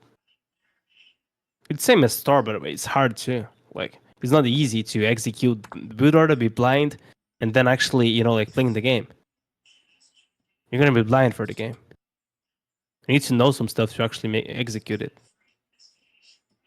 And this is the issue. Like Gaia is strong and it's easy as fuck to execute. That's you just have to make issue. That's my issue too. Is that the core god? Like I never had an issue with like Loki or like Set. I mean, I had a little bit of issue at Set at early times, but I know Loki and these other high APM gods, like they're way more difficult to pull off. With Gaia, it's like you twiddle your fucking thumbs. You have less villagers to manage. It's just a way too easy god to play and rewarding. That's what tilts me the most about Gaia, and that's why I know a lot of players I've seen in my chat and I've talked to other people on Discord, Reddit, whatever, that are literally just not going to play the game until something's done about Gaia. And that's bad for the game. I genuinely think that Gaia right now is terrible for the game. I've played, like I said, 1,500 fucking ladder games, and in this patch, Gaia is still played an insane amount of play rate. And look, the stats are proving that too. So it's anecdotally and statistically, Gaia is fucking cancer. That's all I'm trying to say. And I think it's generally bad for the game. That's all I'm arguing right now. And I think it's bad for the player base. Gaia. Yeah. But I don't think you understand. We have never said Gaia is balanced. We never said that. We agreed with you that Contarius are broken. I even added that Dryads are broken and Caladria is broken. And Implosion. And Implosion. We never said Gaia is balanced, bro. I don't think where you got that from. We were saying you have to look at it from the perspective of people who understand how to beat this type of things, you know? If someone can't beat Implosion, like if a top player cannot deal with Implosion, then you'll have a problem. Like then the problem, you already have a problem, but the problem becomes bigger. Because I saw Mr. lose twice to Gaia. That's all I know. Yeah, but do you understand what I'm trying to tell you? I get what you're saying. It even showcases it even more. Is that even a player at the top level who knows basically as much as possible the game still shows that it's very strong. What did Mista lose to his very first game? He lost to insane amounts of myth unit spam and full pop classical Egyptian army. But was it because of the classical Egyptian army, or was it because of the myth unit spam? Or was it because of a mistake? So is Ice OP into Loki, or did Mista misplay? What do you think? That's actually a good question. Click on stats real quick, because I want to see that matchup. I wonder if that actually tells the story. I'm generally interested. No, I can tell you. I have no idea. Mista misplayed. Okay. That's how Athena won. Mista was too greedy. He didn't get full pop. He didn't trade, and he just went out. So he fought. Like Athena was already full pop, right? He wanted to fight. All Mista had to do was trade, get full pop, and then he would have pushed out with flaming weapons, and he would have gotten his gold mine. Read what Red Black said in your chat. Read what Red Black said in your chat at the top. Like he has. I'm reading what he's saying. It's just like it's not a good point. It's just like pro players don't play ladder, not because the screens are better, because the ladder is shit. And why is ladder like shit okay? Right let's fix the ladder. Yeah. No, it's not because of that. It's because the way you can play the ladder. So the maps are trash. Everyone's been skipping. Everyone's been avoiding Highland, and they still didn't remove it. You know, like, there's a lot of shitty maps on the fucking. Right? Yeah, no one likes. No, bro. Like Merit is actually a good. It's actually a good map, but they remove Merit and keep Highland. I don't know. Okay, so everyone's avoiding Highland. What are you gonna do? We're gonna remove Highland? No, we're gonna add another edge. Yeah. Like, fuck it, man. Like this is the issue with the ladder. They don't care about the ladder. So you don't have map bans. You don't have god bans. Everyone can spam the same god. That is abusive shit. Like, I think I agree with you. I think you should be able to ban a god in map or something. Like I think I know if people played I know people who played ranked Rainbow Six or like any of those games, you can ban an operator, you can ban shit like before the game starts. And I think that's a healthy thing, because if everyone, like you just said, is abusing the same god over and over again, it's miserable. And that's my whole argument right now. On ladder, it's miserable that I just go against Gaia 90% of the time, and then no one wants to play. It's just not fun. It's not. I don't. There's no variety in the game. Exactly. The reason why ladder is shit. Ladder is shit. It's a fact. It's because you don't have variety. You're playing against the same thing again in the worst maps of the game. There are not even tournaments. Yeah, exactly. Against players that are weak, because the strong players are hiding stuff on scrims. Yeah. So this, like, you're not playing the best players. You're playing matchups that you never played again, and you're playing non-variety broke stuff that you can just ban or get it for you on the draft, or play around it on a draft. But on the ladder, you don't know what your opponent's picking, so you have to pick something, and then you not see you're in a bad matchup. And then you already lost. And sometimes even me, for example, I had a lot of bug splats. So it's not healthy. Really the quality of life on ladder is just trash. This is the reason why people don't play the ladder no, at all. I agree with you. They do need to fix a lot of things.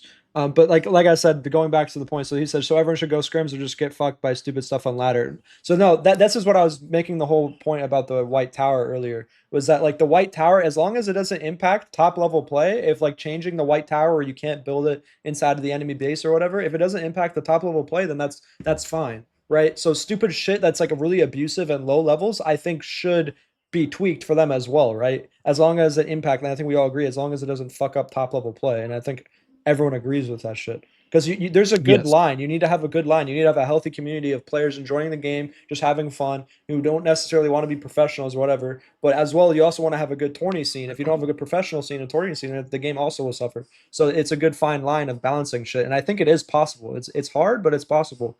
And that's why I think it's just important to have all that. Red black hand again. If I get you here, I don't know what your rating is right now, and I get your opinions about the game, and we balance it out about your opinions, it's gonna struggle for everyone on the ladder. Not because we are balancing based on your opinion, but because we are balancing and based on opinion that someone that doesn't know the game. You don't know what's good for your, like, you cannot manage the economy if you don't know economy. Yeah, you know what I mean? Yeah. Like, you cannot balance your economy if you don't know what you're doing. You're just gonna do shit. The poor people is gonna suffer even though they don't know it. You know, like, so it's the same thing. If the guy that's not good is balancing something, it's gonna be bad for everyone, not just for the top players, but bad for the weak players too, because you don't know shit what you're doing about. But if a top player do this, it's gonna be good for everyone. You're not balancing according to our feelings. We're balancing according to our knowledge. So what we feel about the game? Okay, this is broken. This is weak. We should balance this. Okay, so this is good for us, and this is good for the weak players. And every time we see the weak players doing something that's ruining their game, and it's not impacting the competitive level, we should balance this again, because it's ruining the quality of life at the low level. But if you get someone at the 1000 rating to balance the game, he's just going to be... destroy the game, 100%. Yes. I agree. Yes. We shouldn't balance out at low level. Yeah, but 100%. I think you do start top down, but then I still think it's important to listen to some feedback and just hear what they're saying. Like I said about the white, I keep bringing up the white tower, but it's a really good real life example. Kron, I understand what you're saying and where you're coming from, but when you are playing against something as a good player and you cannot answer this problem, then what do you do? Because it's in low level play, people don't understand what to do to abuse this thing, but in high level play they know exactly what to do to abuse this. What do you do then? It obviously comes down to knowing how to play the game and knowing how to balance around it. Do you understand what I'm saying? To be very honest, bro, if you're like 1300 on ladder, you probably knows what esports is about. You probably watch the streams. You cannot get there with like, oh, I'm just playing here after my job and family. I never watched the Age of Mythology stream. I don't know shit about the game. Like, you have to know something to get 1300. No. Otherwise, it would be like 200. 300. No. You know? We're not putting too much weight in it. We're just having a discussion, and like, people, when I said 1500 is the average, people took it too literal. I said 1500 is when opinions can be formed based off of gameplay. Yes, like when you'll understand, you'll start feeling I cannot play against this. How can I play against this? And then you sit down, you think, is there something I can do to play against this? No? Okay, then it's fucking broken. That's how I felt earlier when we played, Eric, when you did the widget thing on me. Yeah. Even as Gaia, I was like, what the fuck do I do? What do I do? I can't do anything, can I? There's legit nothing I could do. I'm not playing perfectly, but if I was executing it actually like better than I am right now, you probably couldn't do nothing. Yeah. Which I then think is like in the rug game as well. If I didn't forget about the Gulling Bursty, that I forgot this was a thing, you probably couldn't do nothing as well. Crom actually makes a good point there. I'll be honest, but that's why you can't take all stats. 1500 player. Oh one god. Okay, Kron. That's where you're looking at it the wrong way. I did not mean a 1500 player through a mono strat. Yeah. I meant a 1500 general player. Gods, yeah. You know, who doesn't necessarily have to be 6-7 gods. It can just be understanding where something went wrong and what happened. Do you understand? When I say 1500 player, that doesn't necessarily mean there are people in 1700 who are clueless about the game, but they are so good at abusing one specific thing that it doesn't even matter. They still climb. Mm-hmm. That's what you're saying. You're talking on generally. It's like there's exceptions. Yeah, a general 1500 player. Yeah. Not a one strat mono player. Yeah. No, that's important. That's important to specify. It's just a baseline, Kron, where people start understanding more about the game than just click enemy on base. And for me, like you're being like actually low on these. I would put it higher. I think 1500 is a good middle ground because that's when you start. The way I see it is 1500 usually is when stuff stops working repeatedly every single game, unless every single map. Unless it's broken. I would say 1600, but yeah, like it's close anyway. Yeah, but 1600, like 1500, 1600, it's you fluctuate. Those players fluctuate, right? The 1500 players fluctuate between 1600 and 1450, around there, right? Yeah. You just put 1500 as a middle and that's all I was trying to do is find a spot, because then you can actually look at AOM stats and it can tell you a little bit of a story. It doesn't tell you the full picture, like I've said. I think anyone above 1200 understand the game, and after that makes them. I mean, I have a friend, Lucky Bam. This guy is so bad. I have helped him for years. Do you know him, Eric? Yeah. You know Bam, right? It was funny the way it said he's so bad. Yeah, like for him, me, Kiro, everyone who is associated with him have tried to coach him, help him for years. But he's still shit. He understands the game, but he just doesn't apply anything. That's an exception. Maybe he just physically just can't. He's not fast enough. No, he can't. No. His mentality always. Okay. It's always yeah. You know what he see, Eric? You know what he says? You know what he blames his fuck ups on? His in-game settings. He changes his in-game settings every fucking time he plays. Yes, it's always mentality. It's always. Yes. If Eric's right, Ference. Bro, if you balance the game out of the data like you want to, this game would be fucking mess, man. Well, dude, that's what I'm saying. You don't balance it purely off the data, but you can kind of derive certain kind of things from the data. Is what I'm trying to say. That's all I'm trying to say. The ladder, yes. Yeah, and then the ladder will showcase that generally what's being abusive, right? Like we just talked about Wadgets. If you do 1500 plus, we're all shitting on people, right? And we just talked about how Wadgets should be nerfed. So there's connection, right? You can make connection anecdotally and then statistically. That's the way you're supposed to do it generally. Right. That's why terrible and great mental is simultaneous. This is the reason why John don't get good too. His mentality. Yeah. It's not just mentality. It's the way he approaches the game. Like John lacks mentally, yes, but also the way he approaches the game. He's fundamentally bad at the game.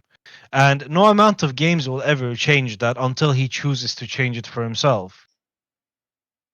Like the way people train is very different, like the way people, exactly, like how they approach the game. Yeah, the way I approach it, if I lose to something, I first see if I know anyone who knows anything about this. If they don't, I try to learn it through experiencing it myself. Yeah. Like almost every time that I lose a matchup, I kind of, I kind of know what went wrong. Yeah. And then, like on screams, for example, sometimes my scream partners get tilted when I do this, and this is a lot of times actually. Like I lose a matchup that I see like, okay, this shouldn't happen. I should win this because of that and that and that, and then I ask for repeat the matchup. Yeah. And we keep repeating until I understand, or both sides understand, and understand how the matchup works. How the variations works. And this is like, okay, this matchup now I know, and this is a map that is usually going to end up onto this matchup because these two are prior gods to this map. So now I have an advantage over almost anyone who plays this matchup against me. Exactly. If the guy didn't approach the game the same way. So this is why, like, I usually, for example, aim Set or Ra into Norse or Atlantean because they know how to play against it. You know, I think what's really like cool against about Eggy, I don't like it. sorry. I think what's cool about No, go RTS though, ahead. at least, is that like at least early on, like you were just talking about secret strats. I do think it is cool. Like whenever a new RTS comes out, everyone's trying to develop or figure out what's strong, and I still feel like there's so many things that are undiscovered that are very very good. That's why I do like at least RTS early on, and then patches always like spice it up as well, which I think is fun. That is the fun part. But you know what? Like, people think that, for example, Mista. Usually, when people said about secret strats, they usually think about Mista. But the thing that like Mista hides a lot of stuff is not true. To be very honest, like everything that he showed on Genesis, it's what he was doing on Screams. Yeah. You know, like he was hiding stuff, but it's not like he's hiding a secret strategy that's gonna break everyone.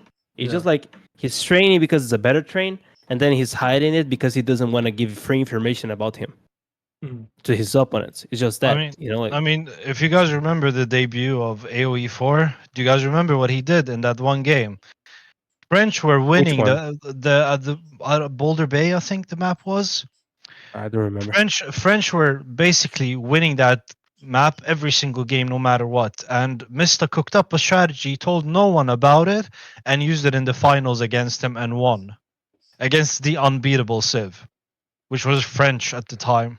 On that water map. Do you remember? I think I do know what you're talking about. And then ever since that game, literally people on ladder just copied that shit to counter that strategy. That is true. Yes, this came from Screams, you know. Yeah. Not telling everyone, basically hiding stuff. It's just how it works in strategy games. This is how I know meta doesn't develop at the top level. Meta develops at the lower level.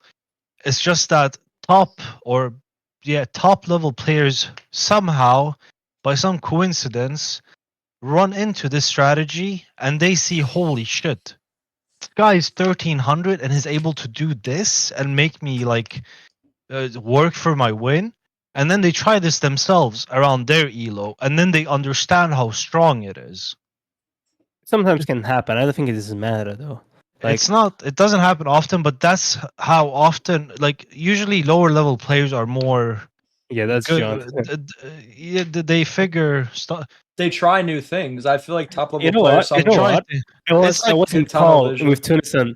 I was in call with Tunison when they did Cyclops pen against him, and he was like, "I'm gonna play John. I wanna have." I almost fun, lost to him. I almost. And then he just lost like a lot of satyrs to your Cyclops, and he was like, "Bro, I don't know what to do. I just don't know what to do." I should have won. And he was like this in the call. I was like, "Bro, I'm gonna lose. I don't know what the fucking to do." If anyone here has played League of Legends, you all know about the Blue Ezreal build, right? The Blue Ezreal build was discovered by a gold player. Yeah. And now the Blue Ezreal build is the most popular build in the world, and it's been like that for years. Hey, I developed the Hades standard opener. That's all I know. I saw it used so many times in Genesis. That's all I know. What? You mean Morley Games? Oh yeah, same thing with the Cyclops strategy. Wait, what the fuck are you talking? I literally developed the VOE build. The Cyclops strategy was first discovered by a guy called Morley Games, who is around 1100 elo. That guy's build order was not what I used though, bro, and that's not even my strategy. Or Kopesh. Kopesh started that. Yeah, Nerbiter is not the same like Soup users or anyone like at the top level. Just people get it and adapt to their gameplay to make it work at a higher level or just to fit their game style. No, but I was talking about specifically the opener, the 4-minute or the 210 Vault of Erebus. I saw it used many times in Genesis. Not really. Not fuck you. I saw it many times in Hades. Yes, I think that build, like after using it so many, like quite a handful of times, I think that build is not it. I think it's too bad. You lose out on too much information. And the higher you go, the more information matters. Like actually, Cyclops were used on beta on the Retold for a Pegasus Rush, but he has like just like one stuff and. I'm not even talking about I'm not even talking about the Cyclops Underworld. I saw that used what was that? I think my strat specifically was used 3 times or 2 or 3 times. It worked every single time. But yeah, you can make a Grainer and delay VOE by 10 seconds. That works too. Kvass. VOE, like I don't know what to think about this kind of build. Dude, it's good, bro. It's good, man. I know it's good. I've been doing that, but like every time I try this on Screams, it's usually either I don't take TC, or it's just like you get punished by doing that. You know what I mean? You can still get a TC up at a good time. Like you just basically, if you get Vault of Erebus, you delay it by 15 seconds. It feels about 15 seconds. You can get the TC. Yeah, you can get the TC. Like the build that I was doing basically Vault of Erebus and classical at 4 minutes. Mm-hmm. I was getting classical 4 minutes and whatever at the same time. I understand what you're saying, Quan, and I don't disagree with you about the game has to be fun for lower elo players too. But at like what happens at the top often does not have as big of an impact at the bottom as you think.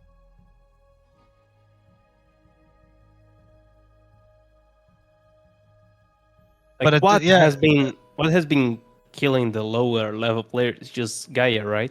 Like I don't care if they nerf Gaia. Like wait, let me see from 0 rating to 1000.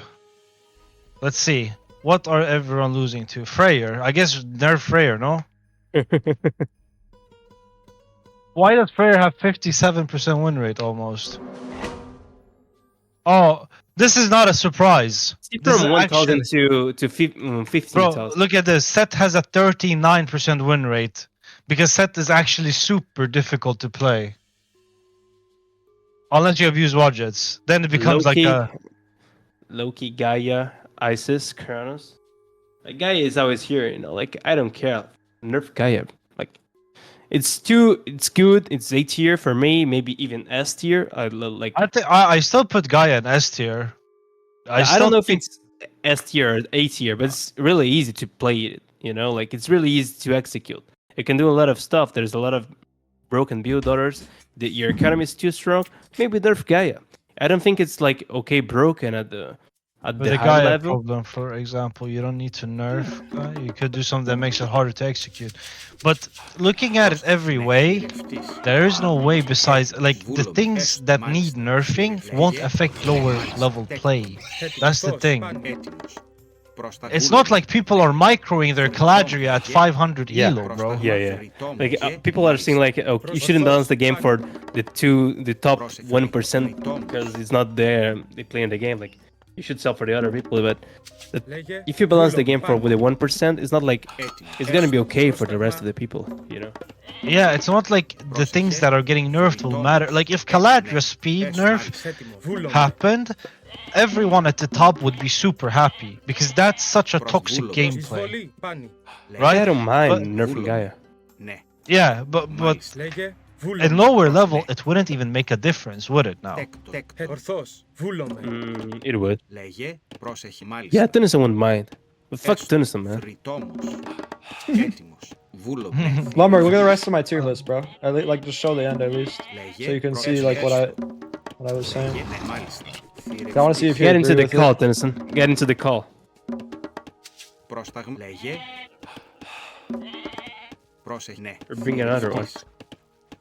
How are you saying Hades is... All Greeks suck right now, bro. Or they don't. Like Athena is just like the recast for price. That's the only thing, bro. Like I guess I get what you guys are saying. These and the Tsar's attack. That gives them, it gives Hades and Zeus viability in every matchup. That's more than you can ask for any other god. You know that, right?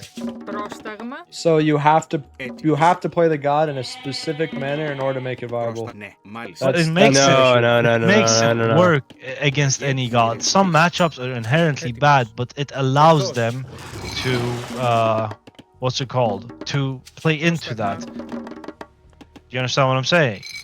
Yeah. Like this is just how a game works, John. Not everything can be 50%. I'm not expecting it to be 50-50. I think I already agreed with you. I think there are gods matchups that are better. Yeah. There are counters and there are I like that. non-counters. I think that's actually really cool for games. But Like, the okay, fact- this god's good against this god. That's fine. Yeah, but when you see a unit such as a Hoplite, Athena Hoplite, being good into everything, that gives that's broken. That's a broken unit. Not even the counters can counter the unit. That means it's broken. I don't know. I actually don't know where. I kind of disagree with this. I think the way more broken unit right now is, like we already talked about, the Contarius, but they're both broken. I don't think the Athena hoplites are like that special. I think what's really good is the restoration with them. Oh, they are so good. You can't do anything about it. You cannot do anything. You cannot do anything against it. No matter what you build, you lose. Archers? Like, I don't know why. I actually, no cap, Flacco. I think you're onto something. I think Peltas are so strong. The Peltas, I disagree about it. Like, I think they're strong, but they're the way it should be. I don't know. They're only OP when they are fully upgraded. All you need is heavy and Sarissa. Because they're the only high range unit that Greek has. Like every other ranged unit's not that big of range. Besides the Age stocks. TA destroys them? No, they don't. I just don't know that. I don't know. Receive has a counter? Nah. Throwing Axeman doesn't destroy them. I mean, how it works. With front line, okay. Here's what they have. They have Resto. On repeat. That's what I'm trying to say. Is I don't think hoplites are broken. I actually think hoplites are kind of weak against. They only have a 1.25 multiplier. Without Athena, the multiplier very isn't. bad. It's just not the. It's how they are as a unit, like all around, good into everything. Bro, if you increase 30 wood on Sarsa and make the recast price for restoration, instead of 80 for 100, it's already balanced. That's what I'm trying to say. Is I think the main thing is I get it but it's restoration. I don't think it's actually the unit itself. I don't think hoplites are that crazy. Increase the price for Sarsa. That makes That's it. crazy. You know. Arisa is so cheap. So cheap. But Yeah, it's so also it's- the Aegir shield. Aegir shield is also really good. Not just but the That's not This that one- good this against. one- That's not this good one- against Norse though at all. Because it's yeah, okay, you don't Aegir get it shield. against Norse. Yeah, you don't get it against Norse, but it's really good. Yes. This one, I don't know what the price is. So let me check actually. Let me check. Oh my god, why the fuck I have bug splat, man? I'll check. Don't worry. I can leave the game on the alt tab for a reason, and then I have bug splat. Why didn't they fix the fucking game? 150. It's 150 for the shield. Yeah, it should be 150. 200. 50. I think it should be 200 for. and Resto should be shield 20 and- favor more every single time, right? What is that right now? I know 10? it's nerfed Sarsa. I know it's nerfed Sarsa, but still, the price is just to ship. But yeah, I don't think the hoplite. I actually think hoplite stats especially without Athena, are very, very bad. And again, it's not like Zeus need the Athena. You can go away with Hermes just by making centaurs. 200 for Sarissa was fine. I don't know why they changed it. And 200 for Sarisa, I disagree. I think it's too expensive actually.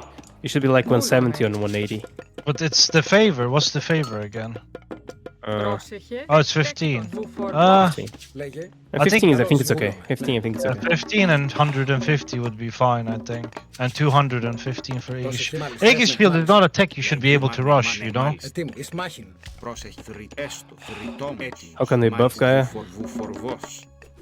You say that and John gets a heart attack in the car. Well, I mean, it's not just me, bro. I mean, I know a lot of the community. You just said it yourself. No one's playing ladder. Why is no one playing ladder? Because no variety. No variety kills the game. If you play against 10 guys in a row, it just ruins the experience. No one does. Ladder is basically for. There's two reasons why you can play it. Three reasons actually.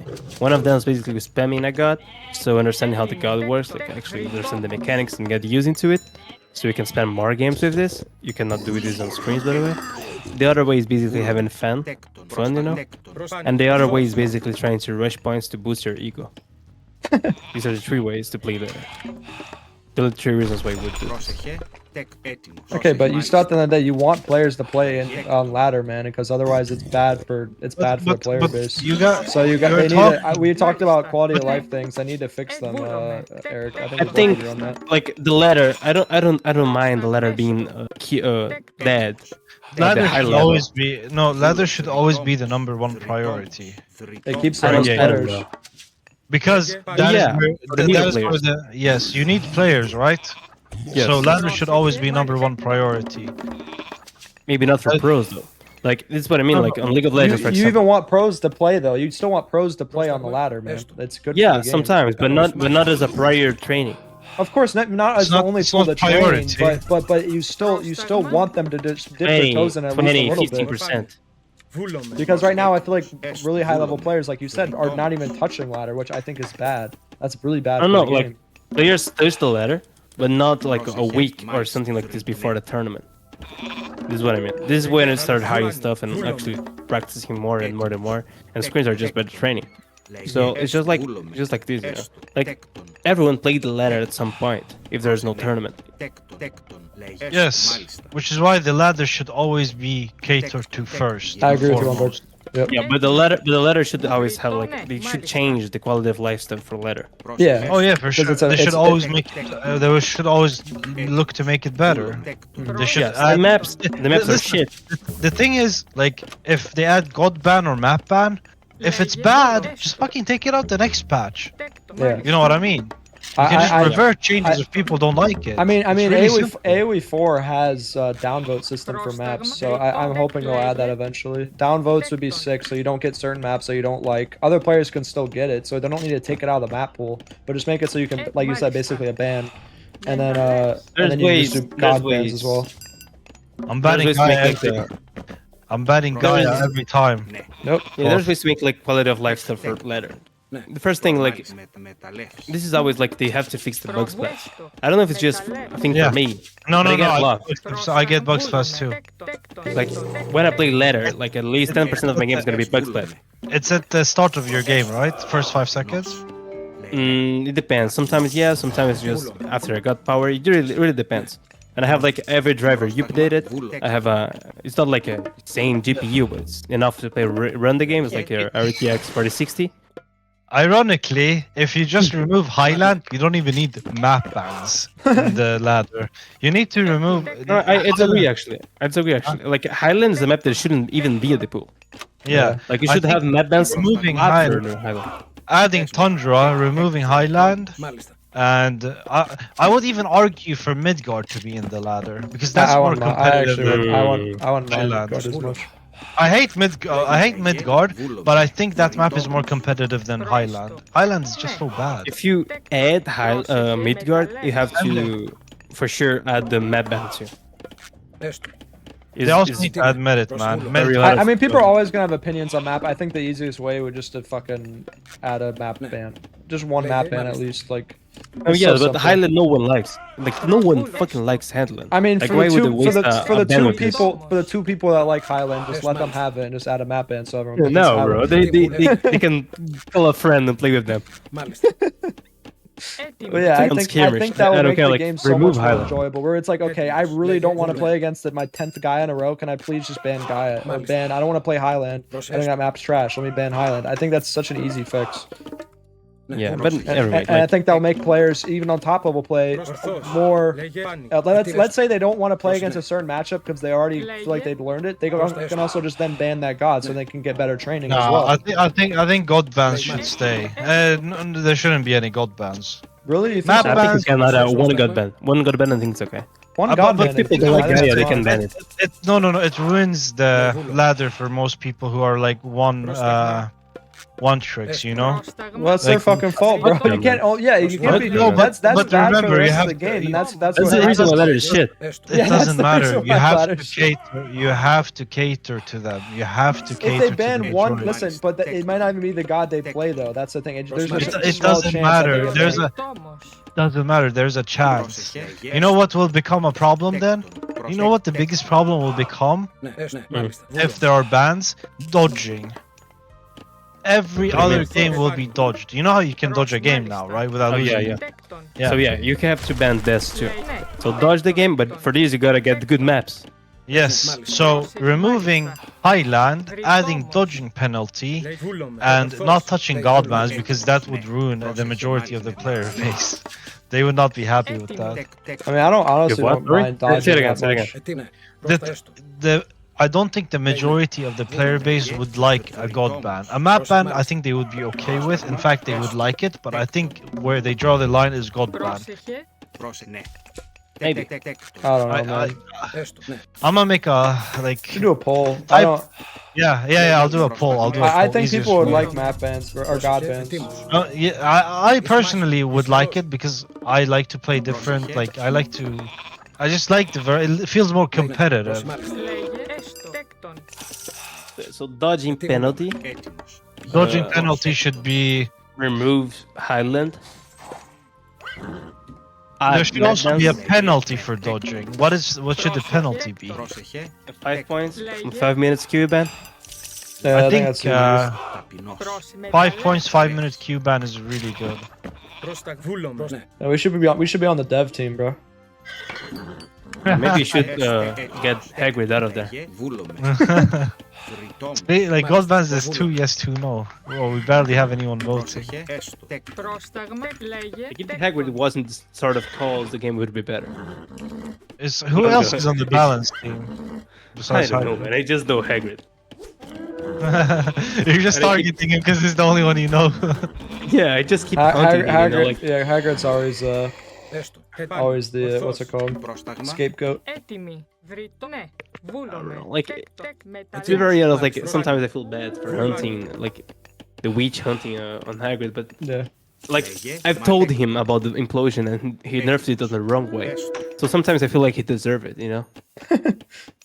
He kept making the same mistakes over and over again. Like Highland is that everyone dodged the map and then okay, let's add one edge here. Like I feel like if god bans were a thing, yeah, queue times would be worse. Right now, what the problem is queue time. I feel. Oh, this is something, by the way. I think this is broken. Queue time. Like, I don't think there's a lot of times that I was in the queue with the people, like baggy for some reason. We say okay, let's queue it up, and there's like less than 30 points difference, and then we get like a 5 minutes queue. Yeah, I don't understand this. I try to snipe Kvoth every day, but I never get him. And then he gets some 1300, right? Yeah, then he gets some 1300, man. The killer is something weird. I think there are a lot of our old AOE friends who give input on balance. 518 difference, man. Come on, it's not that bad. I'm at almost 1800 Kvoth. It's not. You get actually way worse ratings than Lundberg is right now. He's just the feuders. The guy is probably next to Paxton. The guy you get. Probably in the Europe, you know. 1800 also? No, the queue is good, man. Nah, how did that? What the fuck? Nah, clearly there's like something wrong with it. Yes. Yeah, I mean, there was 4-4 on the god bans, so it's 50-50. The god bans singular, not god bans. I think that's. I only want one god banned. I mean, it's obviously one god ban. I think everyone. I think I changed my mind about it, actually, John. I agree. I agree with Lundberg. I think one god ban is actually really good, and most ranked games have that. You play League. Wait, League. I've never played League. Okay, but you know what? League has bans. You know Rainbow Six has bans. Every competitive RTS game has some kind of bans. What do they have that we don't have? They have hundreds of fucking choices. Okay, but we're gonna start. We're gonna start getting a lot of. No, we're gonna start getting a lot of gods, dude. We're gonna have We're gonna have China. I bet we're gonna have Aztec, and I almost can guarantee you every single pantheon right now is gonna get one extra god. So that's gonna be a lot of fucking gods. I think one god ban is very fine. Like that's fine. How many gods that can be? Like 26? You know what you could have? Imagine like a single draft. Like imagine every game you get like a draft of one ban and one pick. It would be fun. It would make it more competitive. But yeah, But then, if someone like you go through this entire process, and someone bans your god, you just dodge. And I would rather lose and 5 that's why points. that's why you have the penalty though. Yeah, but I would rather lose 5 points than potentially losing 25 points. Okay, but then you also get a bigger penalty. Then you get the penalty of where you can't play the game. But then people will get but then people will get ranked anxiety. Bro, people already have ranked anxiety. The people will get ranked anxiety. But they will get pussies, bro. It will get even worse. It will get even worse. Dude, you can't have. This is the issue right now, and why ranked ladder is bad is because there is too many. It's too incentivized to play as just one god with one abusive strategy. This will fix that, and it won't even take this god away from necessarily from you. Here's the thing: it will fix it for 1600 plus, but below 1600, it won't fix shit. It will be worse. Why? Because below 1600, people should be playing only one god and focusing on learning the game. Yes, but then your opponent, I disagree with that take. I talked to Misto about this. He said the best way to actually learn the game is, even if you're a low-level player, is to try to learn about like 4 or 5 gods and just spread out. Right? Yeah, you might suck with all of them. You might get spanked really badly, but then you understand matchups both ways rather than just hyper-focusing on one god. Yeah, but I'm sure when he said that, he didn't have 1200 in mind. He said even for like intermediate to high. That's what he was saying. There's a way to deal with this. So yeah, like you can add like the elos from AoE4, for example. But again, they're not gonna do any of this. They don't care about quality of life on ladder. They take like 3 months to fix the fucking spec and didn't even fix it yet. Yeah, the bugs still happen. Like, they don't care, man. The quality of life is the last. Like, they have a lot of stuff to fix yet. But it's still I do think they need to focus on quality of life first, because those are like just very. A balance will always be changing. There's always gonna be debate, but like certain things, like not being able to build walls correctly and wood lines being stupid, like shit like that, just needs to be fixed. Yeah, but one thing they could happen, like actually that will fix this debate, is add elos according to AoE4, for example. So you have like the bronze, the silver, and whenever you get a conqueror, for example, you actually started to get these drafts. Before that, you're free to play whatever you want, but whenever you get conqueror, you get these drafts. Yeah, if there's there's an elo like before you hit a certain elo, then it's pretty good. Yes, this is what I think this would like helps the noobs, helps the pros, would make it better, good for everyone. Mm-hmm. Yeah, it would. I think that's the way to go about it, if there's any god ban implement. But see, like this guy, Oz 1190 here. My ego says stay one god, but I know it's best for me to play multiple gods. It's actually not. It's better for you to stick to one god and do several things with that one god. For example, if you're playing Greek, it's better to learn how to 2TC, 3TC, 1TC, and different strategies and timings than for you to straight up play different god every game. I'm not saying different god every game. There's different thought process. I kind of agree with what you're saying, Lundberg. But playing as one god, one strat, that's the worst way to learn. It's better to do at the bare minimum. Doing, no, it's fucking bro. You go look at my games played, man. That's just not fucking true. But this is it, John. You play different gods, yes, but you do the same strategy on every single god. That's just not fucking true either, bro. That's just false. I don't think you watch my games. That's just not true. I tried one Hades strat. I tried one Hades strat and tried to make it as loyal John viewers. Can you please answer me? Does John do the same strat with every single god? Of course they're gonna go against me, bro. No. I just want to see one no. Fuck exactly. He does the same. Even Sigma, even your dad says it. Even Sigma. Oh my god. That's just not true, bro. But whatever. My point is, the best. Even Mista said it. He said like try to learn a bunch, like at least like 4 or 5 gods or whatever, and then try to get good with them. I'm sure when Mista said that, he had a different elo than 1200 or 1K. He was specifically talking to me, and apparently I'm 1200, huh? He was specifically telling me that's the best way to learn, even at my elo range, is to play a variety of different gods. In your elo range, John, you already have a basic understanding because he knows you have 10,000 games.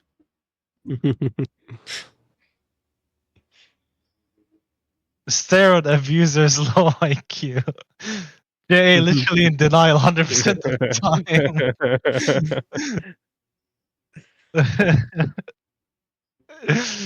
Why are you always getting harassed, John? What the hell? I'm just a target, I guess. It's fine.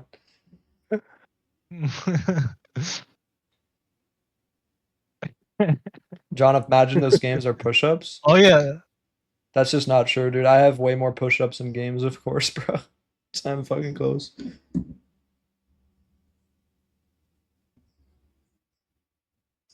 No, but that's the point. Like your point is, Mister said that to you, John, and you're not the average Joe. Wait, so I'm actually a good player? I'm a good player? So I want to hear you say I'm a good player. I said you're not the average Joe. Average Joe being 9 to 5 dad with 2 kids and coming home to play 1 hour of AOM. You know, you're that step above them. Okay, just barely one step above them, right? Who's this guy even playing ranked? Huh? Who this guy that you just mentioned? Play ranked? Yeah, all you play ranked. So you have to add quite he even had one coaching session. Like this thing that I said about the elos, by the way, like the actually like bronze, silver. This is so much better than numbers. I agree. I think everyone agrees with that. Well, the numbers, you can have both. That's what AoE 4 does. You just have a number and then it correlates to a specific medal. I think everyone agrees with that. You get to 1300, you're a gold player. You get to 1400, it's so simple. It's so much more attractive. This exactly, and their ego, you know. Exactly, and it will keep the player base happy. I think we need to have a petition, bro, because I think if the devs will listen. But I think it might already be in the works. I talked to Boyd about it. But for what? What again? Medals. Like medals? leagues, meaning like. You should make a lot of quality of life stuff for ladder so they can. I think there should be icon rewards. That's what I'm saying too. I think there should be seasons. There should be seasons. There should be leagues. All this shit like that. Basically, just implement that, and then you're gonna have a way healthier player base. Right now, players don't have really an incentive to play ladder. Right now, you go on ladder, you just get spanked by Gaia 50 times. Like it's not an enjoyable experience. The player bases are crazy, by the way. I don't remember how the AoE 4 was on the beginning. I think it was kind of the same. So it was decreasing, and then it started increasing again after all the bugs were fixed. That's what I'm saying. They're having the same problem. AoE 4, when it first launched, it didn't even have a rank. It didn't even have elo. It didn't have shit for the longest time. Okay, I played it at launch. So the guy who was 1190, he's had 165 games since release. He mostly plays Odin, Loki, and Uranus. This is your average Joe. Mm-hmm. Like, he doesn't play much at all. Mm-hmm. Compared to you, John. Yeah. Okay. So telling him to play multiple different gods won't teach him the game. Yep. Okay, no, I get what you're saying. So you're saying for the very, very low level players. Okay, sure. No. For anyone who wants to improve, you pick a fundamental god and you try to do as much as you can. You learn the fundamentals. I get that. I understand. But he was saying, I get it from my perspective. Or like if you're in, I would say intermediate to low high, whatever you want to call it. Are you calling 1.2k players bad now, John? No, I never said that. I'm just saying in terms of. Huh? I'm calling you guys bad. No, I'm just kidding. There's no 1.2k is not terrible. That's actually. I'm reading. I don't know if you guys are gonna agree with me too, by the way, but I think on a way to go ladder, I think this should be like you guys see this menu, right? What? Oh, medals. Oh no, just on my screen. Can you see this? Are you sharing your screen? Yeah. So the menu, the way this is right now. Yeah. Like if you watch like Age of Mythology 4 or Age of Mythology, like this is so much people they don't care about the fucking multiplayer. This is not even the biggest button here. Yeah. So this is the Arena of the Gods. This is the biggest. You have skirmish. There should be a big medal campaign and a multiplayer. But you have to, if you go to Age of Mythology 4, for example, you have like insane big with your elo here, like your league. Yep. So this is like it's an incentive to keep playing. They don't fucking care. So you have to play ladder. Like the guy that just bought the game, they gotta be, what is the Arena of the Gods here? What is the campaign? How's the skirmish going? Yeah. And then the last thing he's gonna click is multiplayer. And then there's not even elo here right here. You have to click rank it. Yeah. And then have fucking like these the most bland looking number. You don't even see your number anywhere unless you hover over your name. You didn't even see like this is terrible. Like you see, like and then you have to put this and see a fucking number. Yeah, that's so bland. It's always been bland. That's what I've been saying since day one, that if they add medals and implement it and then give rewards, and then thing two that Lundberg was talking about, there's literally already icons in the game, but they just need to add way more and make them like rewards for winning. And then they should add a banner as well, even like a flag or something. I think that'd be great for their game. Add flags. I think they have to do it fast, by the way, because right now the game base is decreasing. It's decreasing a lot, but I've already said the reason why. A lot of the reason why, like I said, is people don't want to play ladder. It's a terrible experience. The patch recently wasn't very good. They need to implement some of these quality of life things and then add that incentive to keep playing. And I think the player base. I don't think you understand. In this case, it's not because of those reasons, John. It's because AOM has a loyal fan base that play to improve or play to, like the Voobly guys, right? Yeah, but that's how you get these other players, though. That's what we're talking about. No, you don't. No. But the thing is, like, if they don't like the game from the get go, an update won't make it change because they're still not understanding the basics.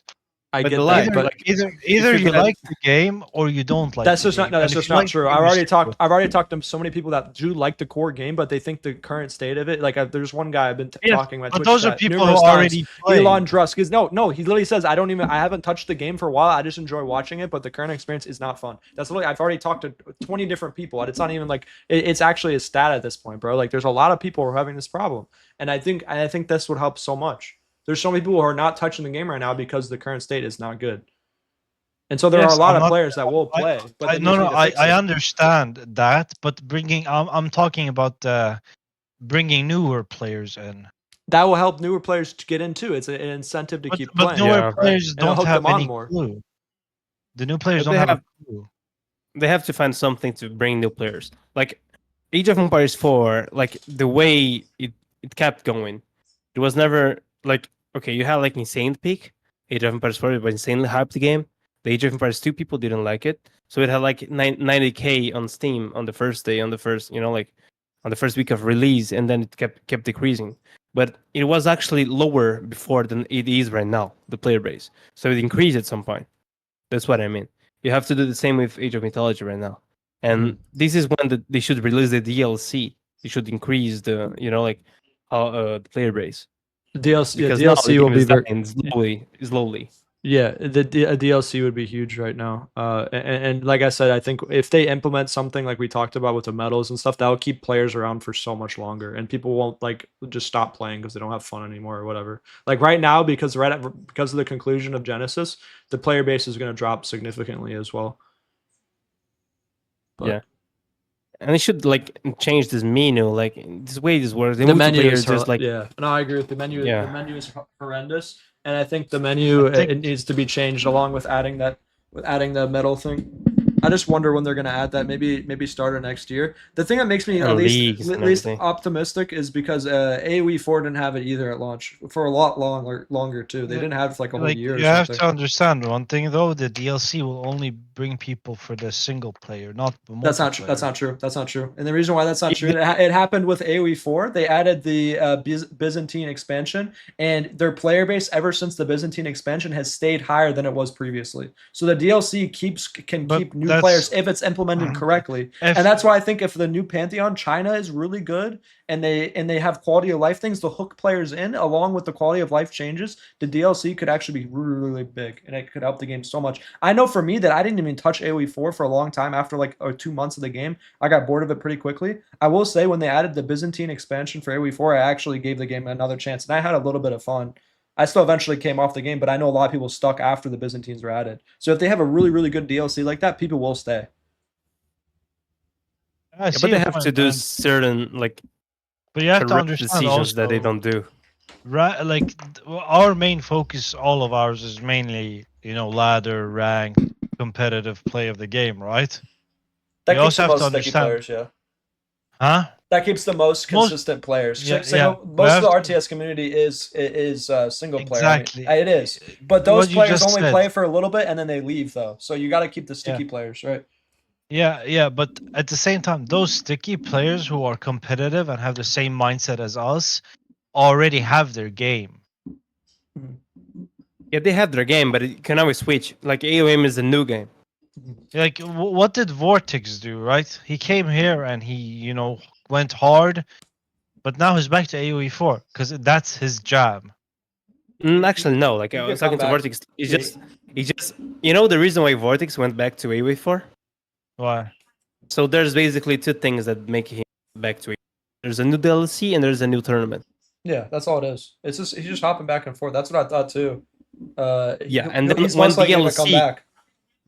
When DLC comes to AOM, Vortex will still stick back to AOM, and even if it's better game, and even maybe Beastie or someone like Hera or Viper. Yeah. What about Beastie? What happened to Beastie and Viper and those guys? Beastie, like Viper was never gonna go for AOM. Like the launch for AOM was just bad timing. So Viper, he was paid to be like promotion in the game, but he was like in the World of Finals. He was always gonna go there, so he was ever to come back to AOE2. So that's his job. So about Beastie was very open-minded about AOM, but what happened? And he was like, "Okay, I want to play Genesis. I want to play those next tournaments on the AOM. At the same time, I want to keep my level on AOE4." So he was very well open-minded when it comes to it. What happened to him is that he was playing ladder and getting abused every time, like a meteor or a tornado or something that was just killing him. Yeah. So he was like, the guy click one got power and win me. This is just bad game. I would never play this again. This is what he said. This shouldn't be on the game. I'm not winning or losing by kill. The guy's clicking a button and winning. And I kind of agree with that. This was the stage of the game of the early stage. I mean, it is still pretty close to that same state, Sometimes the latter just happens 1 minute after. No, it is pretty big change actually, Lundberg, because it does hurt you a lot. It takes a lot longer to get there, and there's more time to prepare to stop. It takes around 45 seconds longer to get there. Imagine and Mythic is longer. It was out after the patch, by the way. Oh my god! I just got another bug splat, and I'm not even playing the game. It was also pissed off that people had early access. He wouldn't get it, so it's like months behind. What? Yeah. That was. I mean, that was actually really stupid, though, in my opinion. I have no idea why they allowed players with early access to play in a tournament. I think that's bullshit. Bullshit. I disagree to some extent. The Red Bull tournament, yes, I agree, but not Genesis. Well, because Genesis was not long enough. Red Bull was way too early, where like no one had time. Yeah, I think Red Bull was unfair for them, and I think Red Bull, yes, Genesis is okay, completely okay. Well, yeah, but that's not where the players left, though. That's what I'm trying to say.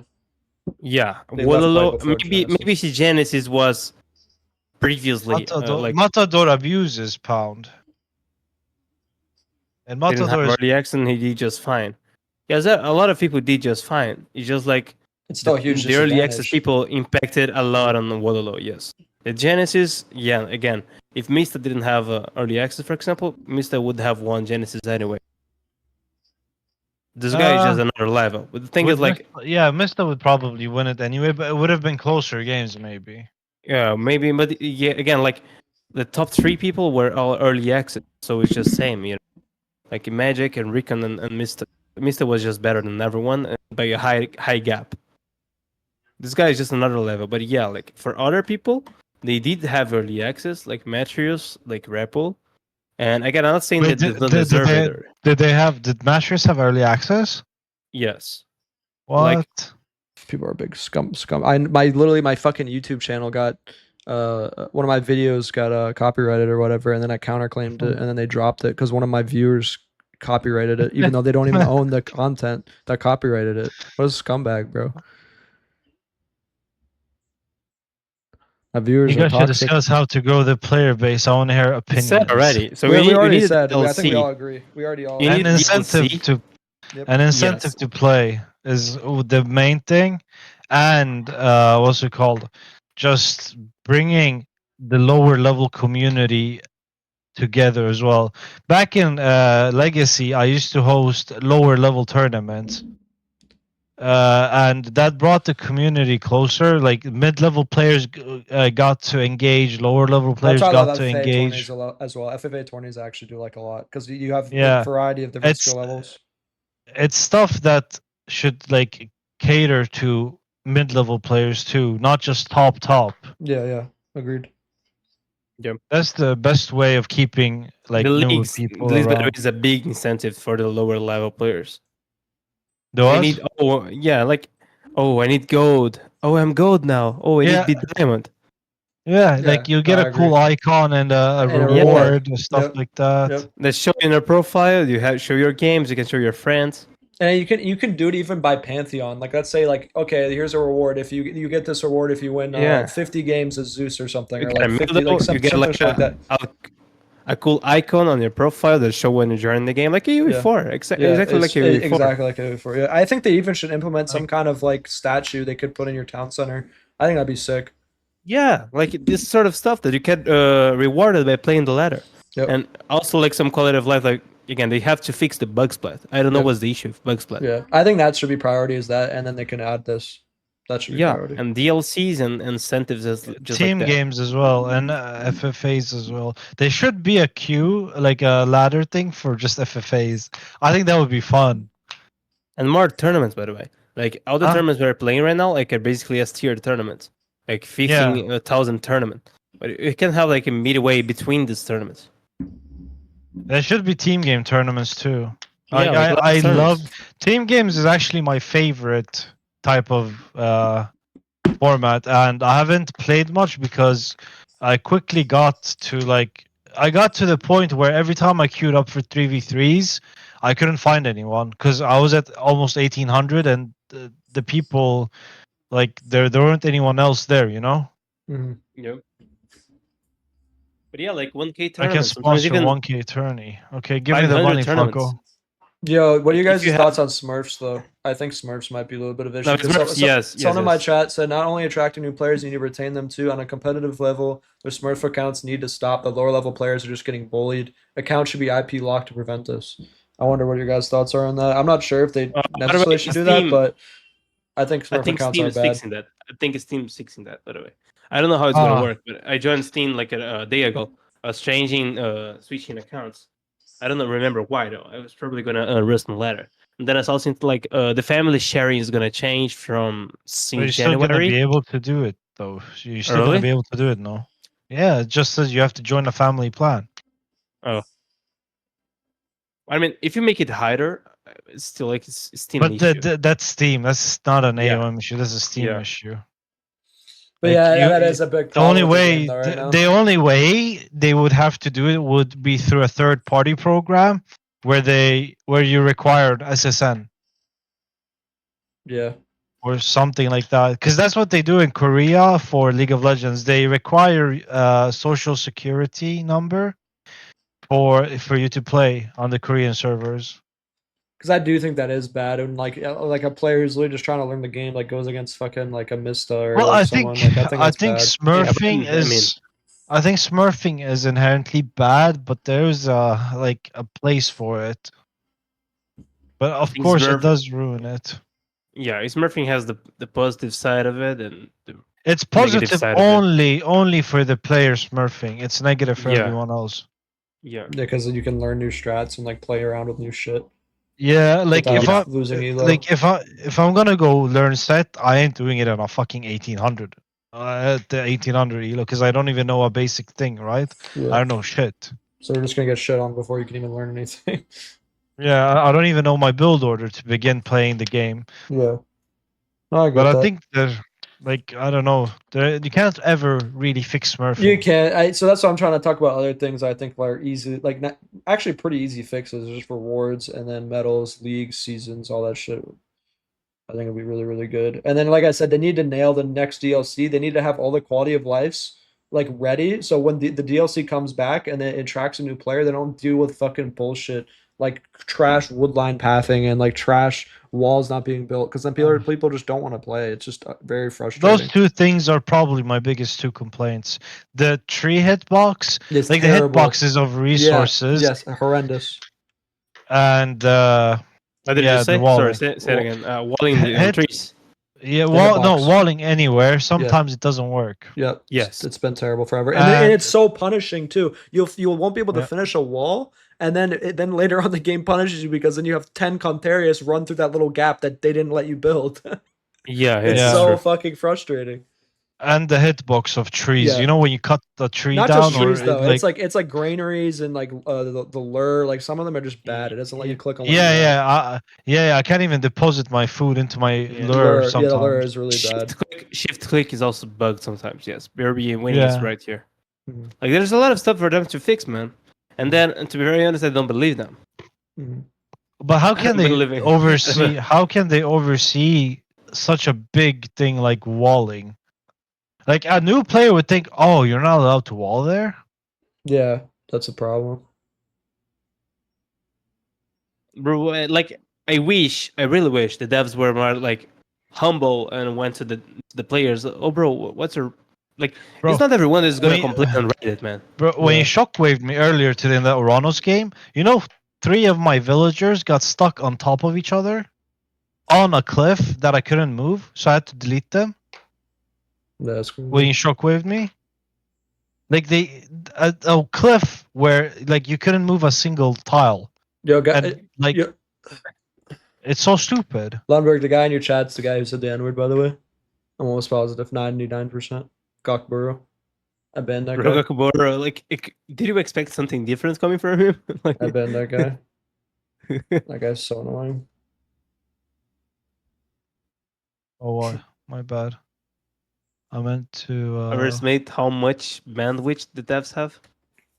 I don't know what you mean by bandwidth.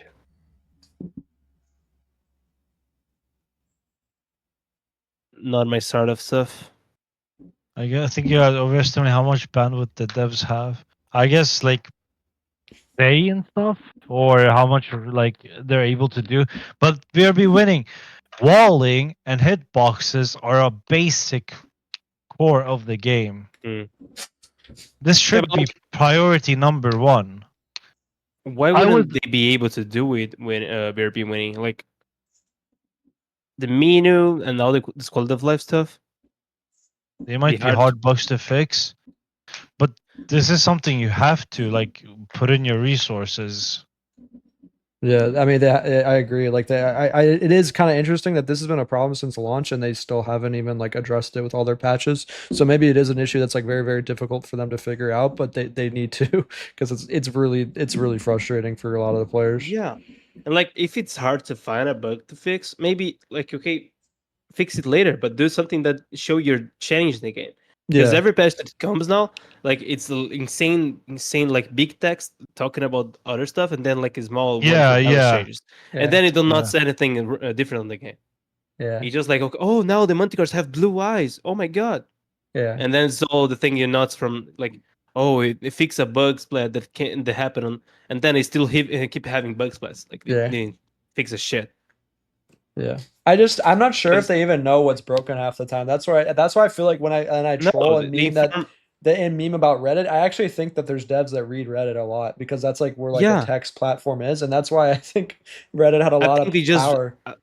I think they just read Reddit. Yeah, I think they have like a select amount of players who they like talk to, and those players can't say anything. Mm-hmm. Probably maybe an NDA or some shit. I mean, they have NDA about some stuff. They can talk, but I mean, again, like where everyone knows what players have contact with that, right? But usually the devs they have contact with is the balance change ones. Mm-hmm. You know, like because they were basically recruited to talk about balancing, not coding and bugs and everything and stuff like that. But what qualifies someone to be part of the balance team? I don't know. Because obvious choice is obviously Mista, no? But he will always be biased. Mista, Magic. I don't think Mista is biased, to be very honest. Like right now. But now, after the tournament is over, he has no bias left. But there's another one coming up, right? And he is signed up for it. So he has the biggest reason to be biased. Because if he knows something is broken and he's holding on to that information, it only benefits him, right?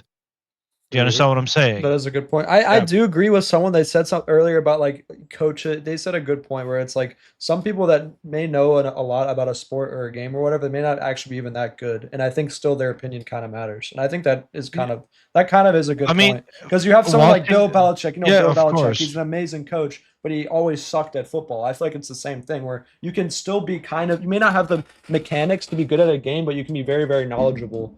And I think that is actually still a good point.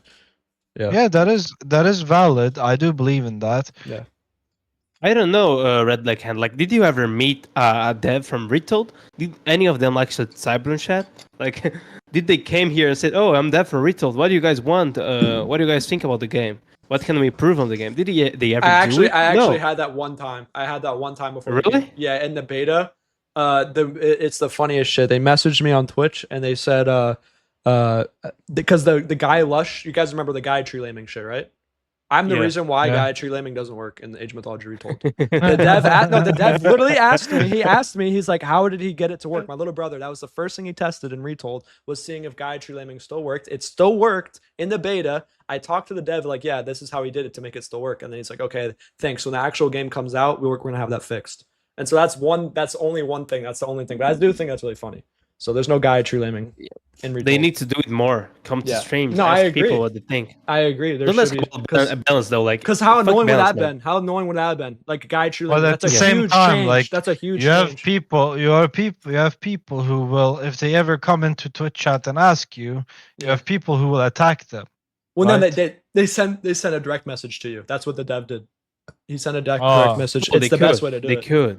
They could do it, but do it like to top players, for example. Like, message them and see, "Oh, what you think about the game," but don't talk about balance. Let the balance for the balance team. You know, like just talk about the quality of life. Exactly. Like sure, like certain stuff. Like Gaia tree laming was inexcusable. I'm so glad they had that fixed because they said they tried to get it fixed. He was responsible for that, and then it was still working. And so he was like, "Shit, I'm gonna lose my job. I gotta fix this shit."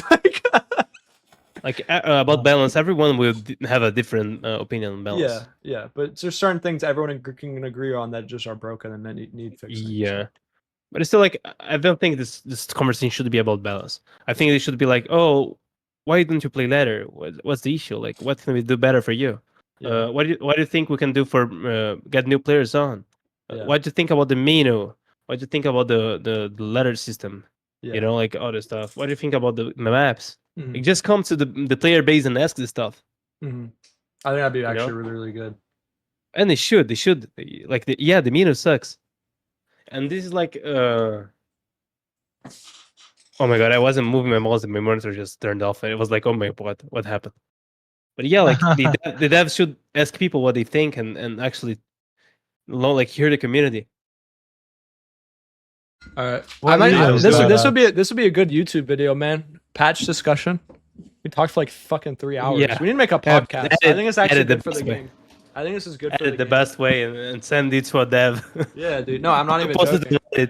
Post it on Reddit. I'll make it. I can chop this up and edit into a video because I think this is actually like really good discussion. We should do this shit more, and I think it actually could be healthy for the game. It's not discussed. Part where I call you, where I draw the graph on you.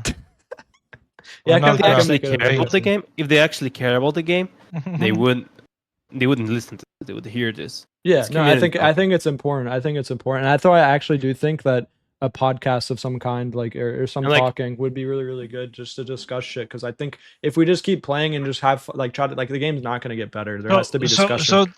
So this is the thing, right? The balance team. We all know who it is. Mm-hmm. Only talks. I don't know the rest. What? I just know one guy. Yeah.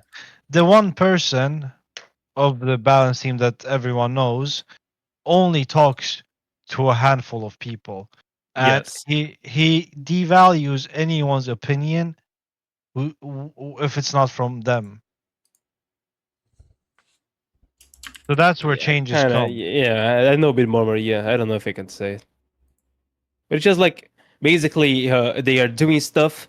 That's how it feels, at least. Maybe there's more to it, but that's how it feels. Like, as far as I know, like they have a patch already. Like, okay, we have this, and we're gonna do this, and then before they releasing it and finishing it, they send it over to this player. They said, what you think about this.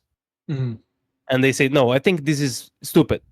Change it. And then they do like change, but not like biasing, doing the patch based on itself. It's just like, we have this patch, this final form. We can change little things. What's just like the 3 things that it would change? And this is like, okay, I think Ra is being too much buffed. I think, I don't know, like it's just an example, you know? But And then that's how why they did do no the one balance. point out the Raw problem? They did. But still, and they, like as far as I know, the Ra problem, it would be even more, but even way more buffed than it is right now. As far as I know. Yeah. All right, I gotta head out, guys. I'm gonna get off. I'm gonna go hang out with my girlfriend. It's good talking to you guys. Sure. I'm gonna raid you, yeah. Lundberg. I think this is actually really healthy for the community. We should do this more. Because we can also get off too in a bit. Yeah, we can also get impact. We can also get like views from Twitch chat though. We should do a weekly podcast. I should do. I could do that. I think we should have a podcast, and the dev should listen to the shit, man. I think it's important. Yeah, I could do that. podcast. I could start a series too on my YouTube and post that shit. You could do it too. Yeah. Because I know you just open your Twitch. Your post on YouTube. Reddit or send to the devs. Yeah, I can post. Yeah, I can post a YouTube video on. Yeah, make on sure Reddit. you to Hagrid and tell him to message the devs to hear this. I mean, there's a lot of ways to get into a dev. Yeah. All right, I'm gonna head out. See you guys. Have a good one. Bro. Peace.